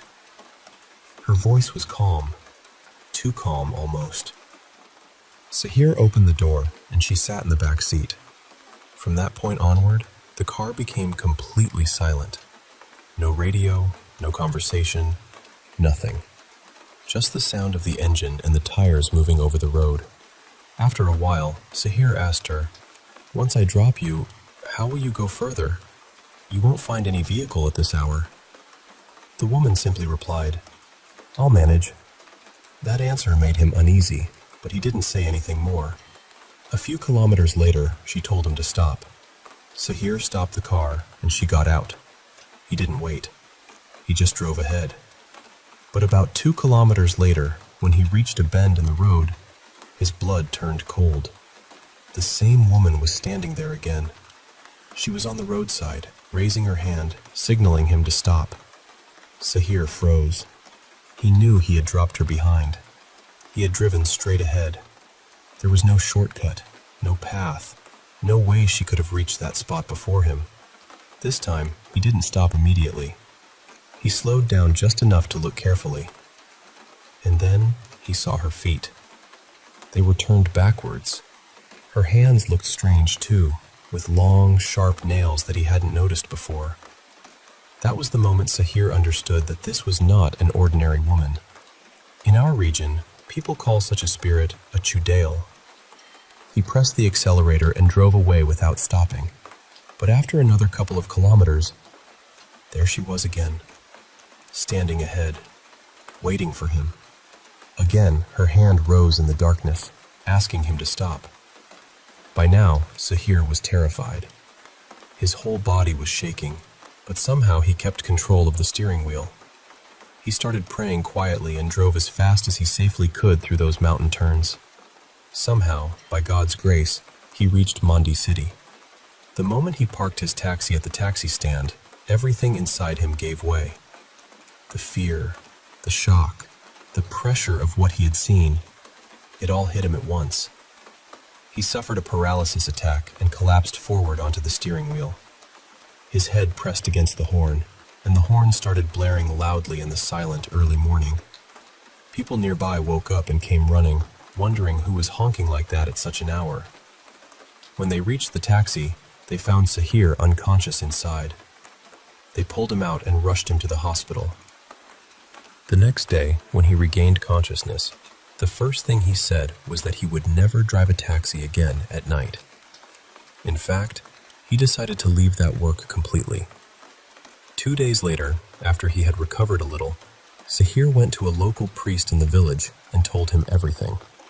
The priest listened carefully and then said, "You should thank God that you came back alive. You were wearing Lord Shiva's Trishul locket around your neck, and you had a picture of Lord Krishna inside your car. That protection saved you. Otherwise, she would not have let you return." And Sahir truly believed that, because after that night, he never took that road in the dark again.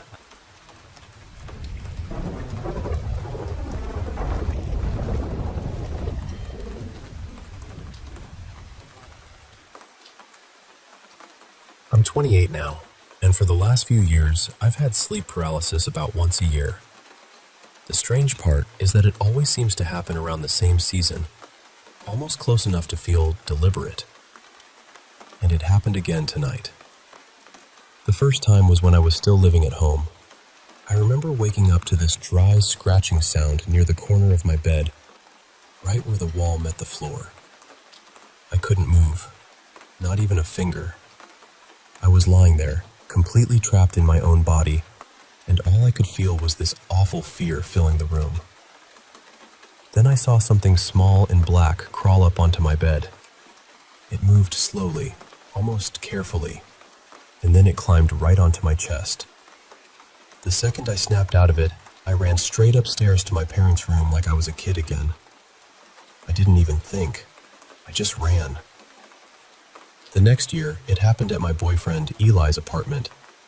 That time, I didn't see anything, but I heard scratching again.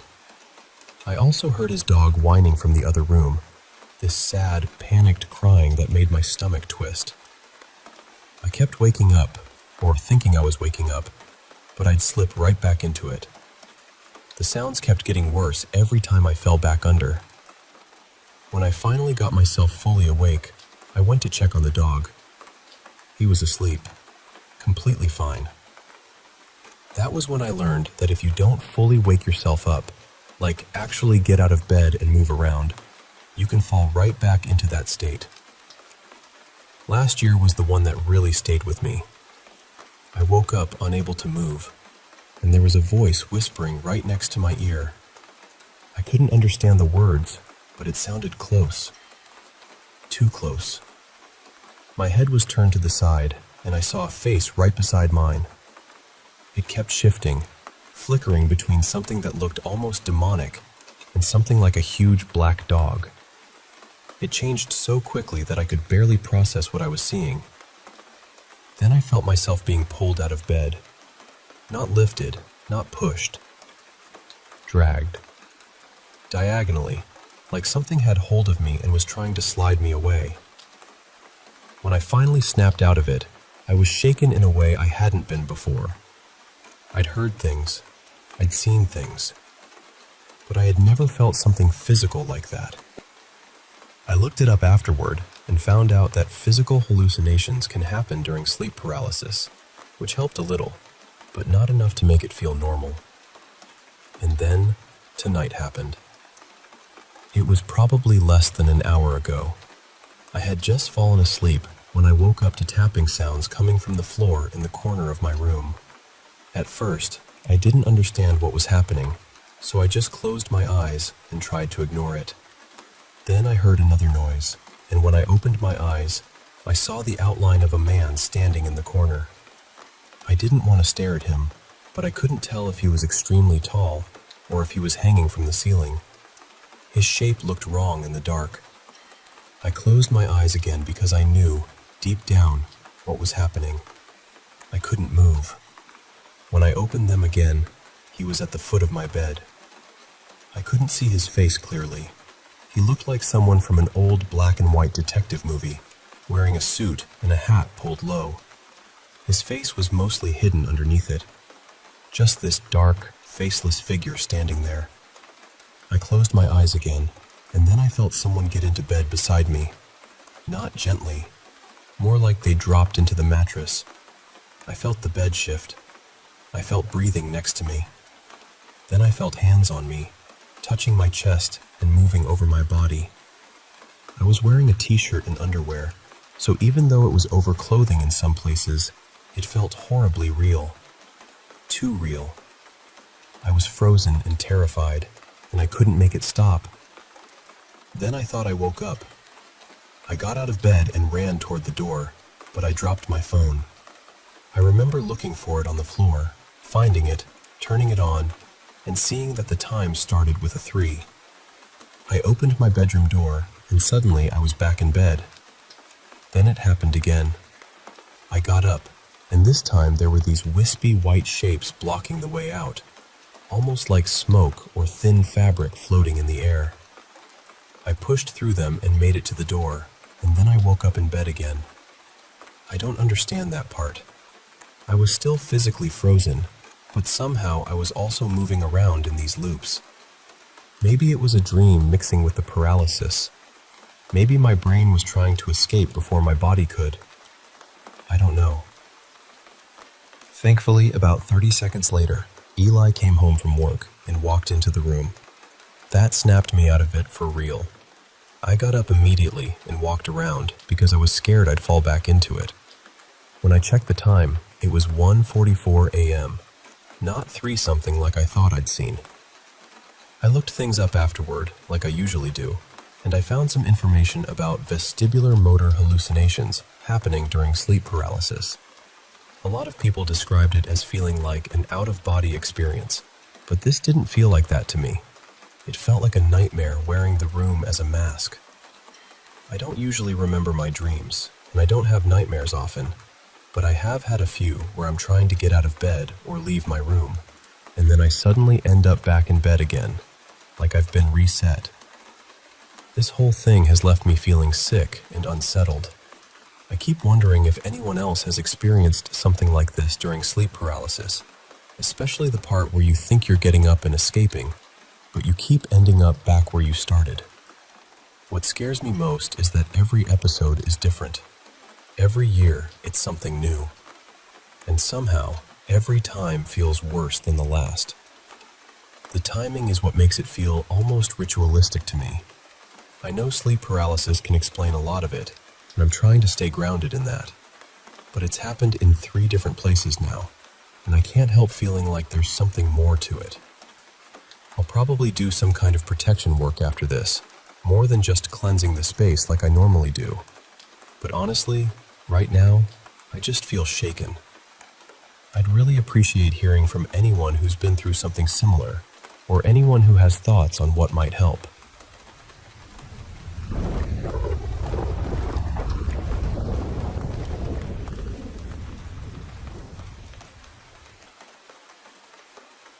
So this happened around last Christmas, and even now, I still think about it more than I probably should. I'm indigenous, mixed, but not Filipino.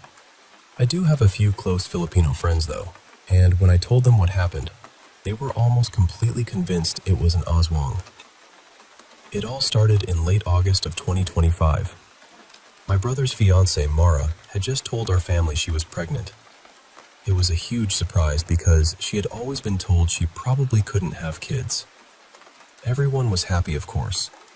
I already had one little niece, and now there was going to be another baby in the family. But the thing is, she told us outside on our back deck. Our house is surrounded by trees.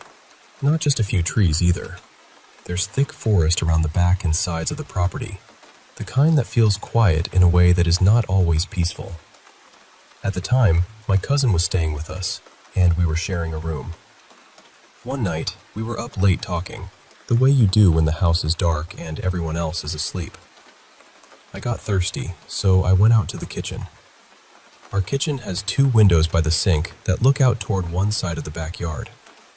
From those windows, you can also see part of the roof. I've always hated going into the kitchen or living room at night. I don't know why. It just has this heavy feeling after dark.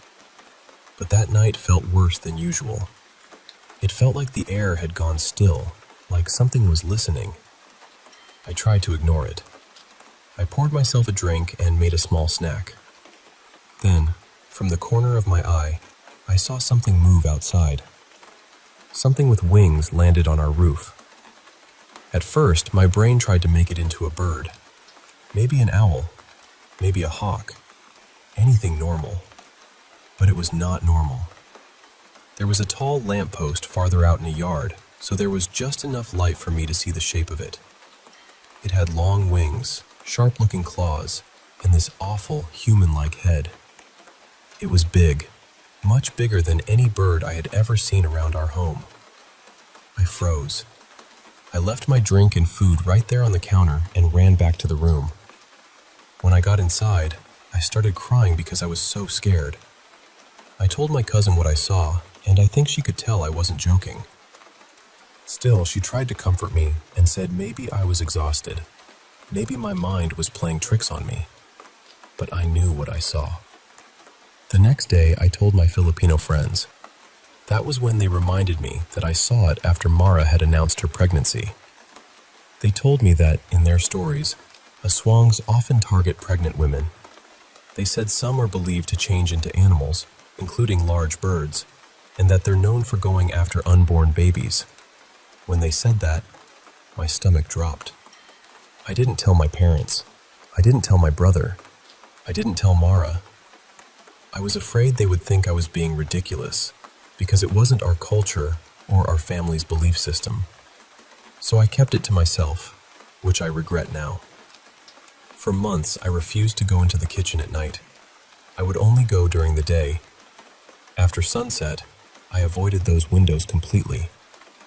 Then Christmas Eve came. My grandparents lived just one house down from us, so every year we spend part of Christmas Eve with them before going back up to our own house later in the evening. That night, I decided to walk back before everyone else. I was crossing the yard alone when I saw it again. That same winged creature flew over the backyard and landed on the roof. I screamed and ran straight for the front door. I got inside as fast as I could and called my mom. A few minutes later, everyone came home, and I told them I had seen something on the roof. I still couldn't bring myself to say what my Filipino friends had told me. I just said I saw something strange, and that it scared me badly. That night, we prayed together for safety and protection. Later on, when it was getting closer to the baby's due date, we went to Mara's baby shower. She lived nearby, not super close, but still in a wooded area.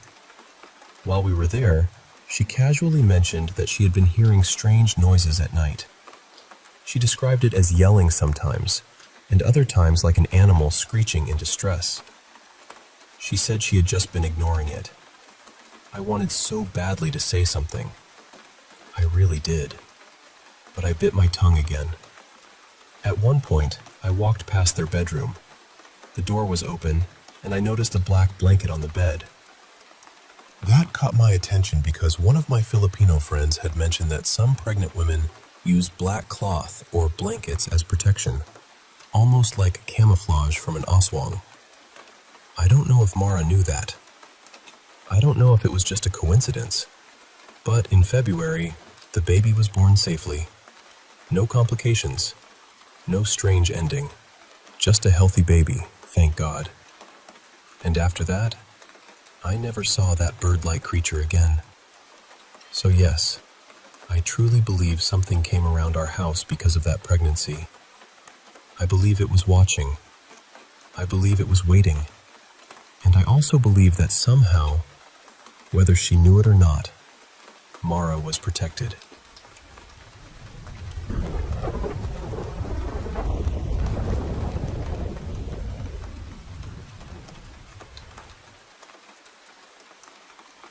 I honestly don't know what's been happening to me lately, and part of me is nervous to even say it out loud because I'm afraid people will hear it and think I've completely lost it. But all of this happened within the same year, and that's what made it so hard to brush off. The first thing was a dream. It felt unusually real, not like a normal blurry dream that disappears when you wake up. In it, my mom had bought my younger sister a very specific jacket. I could remember the color, the cut, even the little details on it. The strange thing was, my mom had never mentioned buying her a jacket. There were no plans, no conversation, nothing. Then the very next day, she came home with that exact jacket. Same style, same details, everything. I remember just standing there, trying to act normal, but inside, I felt this cold little drop in my stomach. I didn't tell anyone because I didn't know how to explain it without sounding ridiculous. After that, it happened again. I dreamed about an old zoo in my country reopening. It had been closed for years, since around 2006, and I had never even been there before. I didn't think about that place. I didn't talk about it. It wasn't part of my life at all. But the next day, I heard people talking about how that same zoo was being renovated and planned to open again. And I know some people might say, maybe you heard something about it without realizing. But I really don't think so. I had no memory of seeing or hearing anything about it before that dream. Then there was the dream about my mom checking my phone. In the dream, she found something private I had been hiding from her. When I woke up, I had this very strong feeling that I needed to delete it. It wasn't just anxiety. It felt more direct than that, almost like a warning tapping on the inside of my chest. So I deleted everything. A few hours later, completely out of nowhere, my mom asked to check my phone. She had never done that before. Not once. That was the part that scared me. It wasn't a habit of hers. It wasn't something I had been expecting. It just happened, right after the dream. Then something happened while we were out at a mall. I was sitting in a cafe with my mom when one of our relatives, Mira, suddenly came into my mind. We weren't close, and I honestly had no reason to think about her, I mentioned it to my mom, just casually, and my mom told me Mira had moved to another city. A few minutes later, after we left the cafe, we ran right into her. Just like that. My mom and I both froze for a second because it was so strangely timed. I remember looking at her and realizing she was just as shocked as I was. But the things that scared me the most were the ones involving family. There was my mom's uncle, someone I had only seen maybe twice in my whole life. For some reason, he suddenly stayed in my mind for an entire week. I kept thinking about him over and over, and I couldn't understand why. He wasn't someone I normally thought about. He wasn't part of my daily life. Then we heard that he had passed away. He wasn't known to be seriously ill, at least not to us, and we almost never heard news about him. Ever since then, I've carried this weird guilt, even though I know logically I didn't cause anything and couldn't have changed anything. Still, the feeling sits there. A few months later, something similar happened again. My family is huge. I have so many uncles and aunts, probably close to 50 altogether. But one specific uncle, Rafi, suddenly stayed on my mind for no clear reason. Not the others, just him. The next day, we found out he had suffered a stroke. Before that, I had no idea he was sick or struggling with anything. Now I don't really know what to think anymore. Part of me wonders if these are just coincidences that happen too close together. Part of me wonders if it's intuition, or my brain noticing tiny details before I consciously understand them. And then part of me is scared it's something I can't explain at all. I'm not saying I know what it is. I just know it's been frightening to carry alone. Sometimes I feel scared of my own thoughts now. Like if someone suddenly comes to mind, I start worrying something bad is going to happen. And I hate that. I don't want to live afraid of my own mind. I just needed to tell someone. Keeping it all inside has started to feel heavier than the experiences themselves.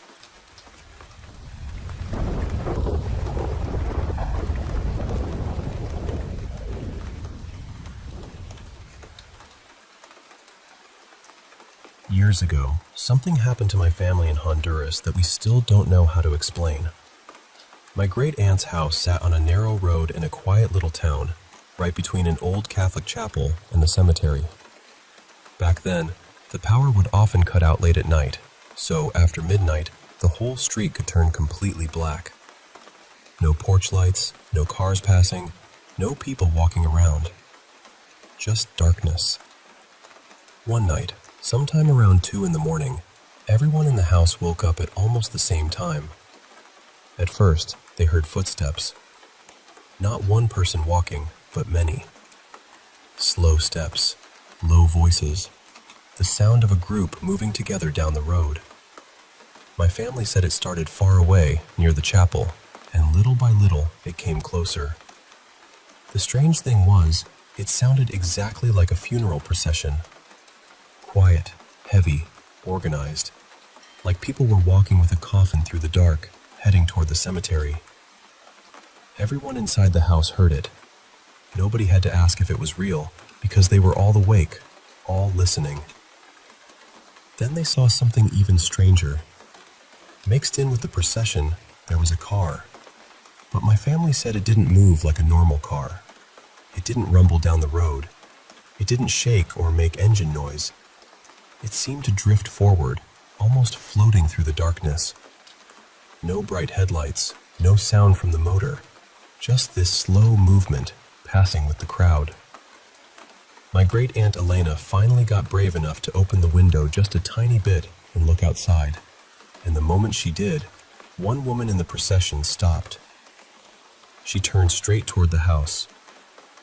That part always chills me, because my family said it was instant, like the woman had heard the window open even over all those footsteps. She walked directly toward Elena. The woman was dressed completely in black, with a dark veil covering her face. In her hand, she carried a lit candle. She raised it slightly and, in a calm voice, told my great aunt to come with them. Not shouting, not begging, just telling her to join. Elena felt something inside her go cold. She knew, deep down, that she should not answer and should not keep looking. So she shut the window immediately. But before she closed it all the way, she noticed something about the candle. Inside the wax, there were little white pieces. She said they looked like fragments of bone. After that, nobody in the house opened another window. They just stayed still and listened while the footsteps, voices, and movement slowly continued down the road until everything faded away. By morning, the street looked completely ordinary. No candle wax, no footprints, no signs that a huge group of people had passed by in the middle of the night. That's the part my family has never been able to explain. Several people heard it. The house really was between a church and a cemetery. The woman reacted the second the window opened. And over the years, we've heard that similar stories exist in different parts of Latin America. Nighttime funeral processions, women dressed in black, spirits carrying candles, voices asking the living to come with them. Now we're trying to understand whether this connects to older folklore, religious stories, or local legends that have been passed down for generations in rural towns. We're especially interested in stories about ghostly processions, women in black veils, candles with strange objects inside them, spirits near churches or cemeteries, and accounts from places where the nights used to be truly dark. So if you've ever heard a story like this from your parents, grandparents, neighbors, or anyone in your family, I'd really love to hear it. Because this is one of those stories that sounds impossible, but everyone who was there remembered it the same way.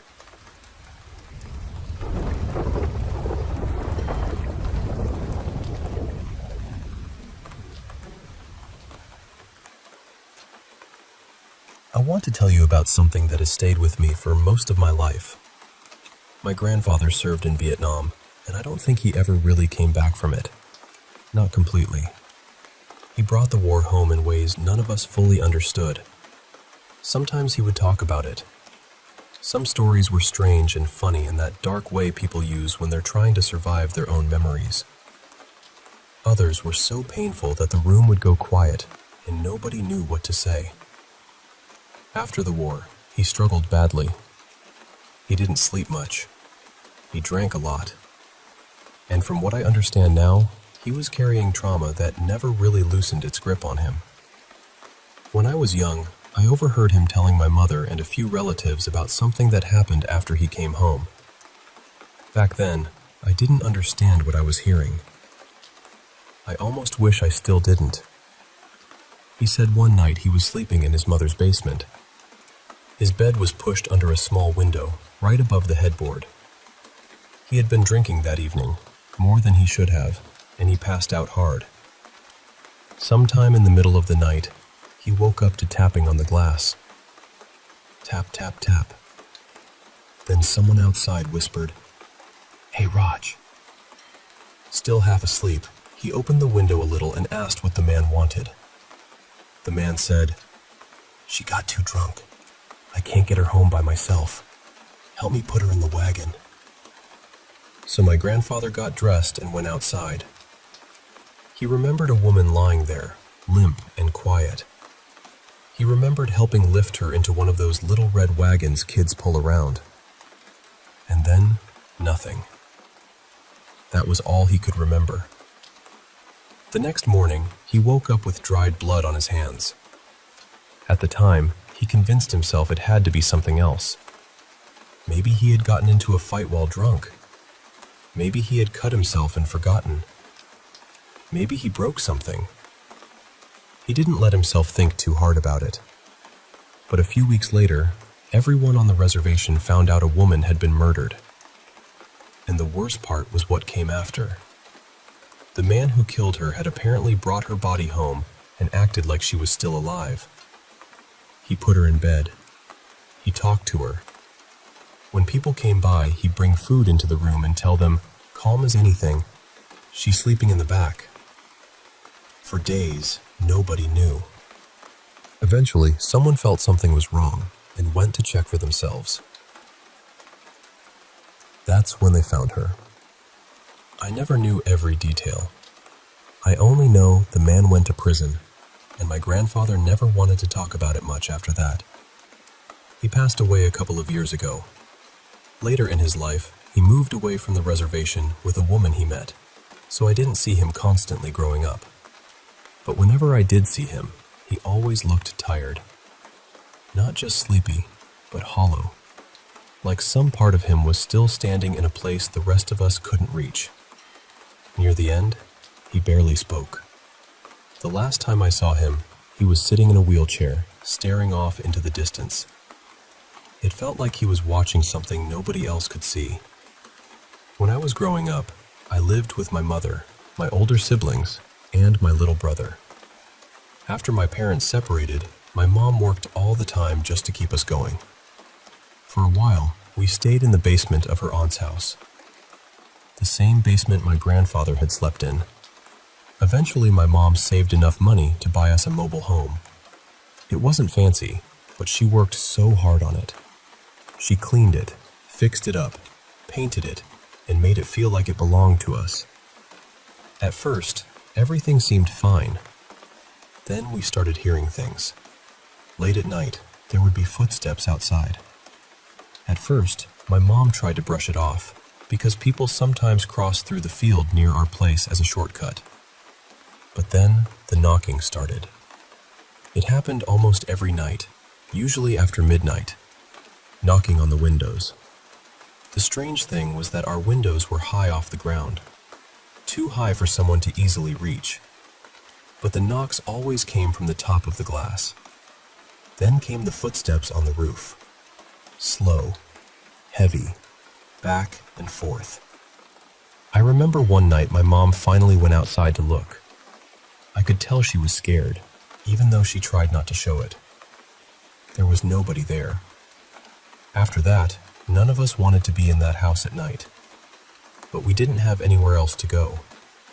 Then, whatever it was seemed to move inside. Things would crash in empty rooms. Footsteps would creep down the hallway when everyone was supposed to be asleep. Sometimes we heard whispers, low and faint, almost like voices, but not quite human enough to make sense.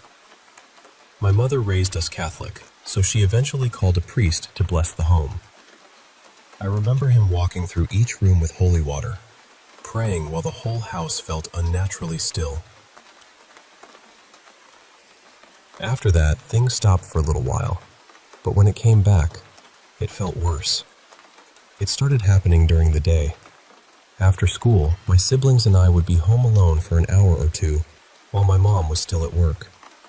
We'd sit in the living room with the TV on, pretending everything was normal, while loud crashes came from the back rooms. None of us ever went to check. We already knew we wouldn't like what we found. Then one night, I saw it. I woke up after midnight to whispering. There was moonlight coming through the blinds, laying pale stripes across the room. My little brother was asleep beside me. That's when I noticed something moving in the corner. A hand slowly reached out of the darkness. It pointed straight at my brother. Then the figure leaned forward, just enough for me to see its face. Its skin was pale. Its smile was too wide. Its eyes looked empty, but somehow bright at the same time. I screamed. My siblings woke up and my mom came running in. After that, we were finished pretending we could live with it. In our culture, there are spiritual people who are called when something from the other side needs to be dealt with. My mother contacted one of them. When he came into the house, I remember the whole feeling of the place changing. He wasn't afraid. He was calm, steady, almost like the house had been waiting for someone who knew how to speak to what was there. I didn't watch everything he did, out of respect. But afterward, I overheard him talking to my mother about the murder from years before. The man responsible had once lived on the same land where our trailer now stood. After the cleansing, the house changed. It became quiet. Not the heavy kind of quiet we had gotten used to, but a peaceful one. For the first time since we moved in, it felt warm. It felt safe. It felt like home. We moved away years later, but I still think about that place. I think about the tapping on the windows, the footsteps crossing the roof, the whispers in the hallway, and that pale face smiling from the shadows beside my little brother's bed. Even now, part of me still wonders if whatever was there ever truly left.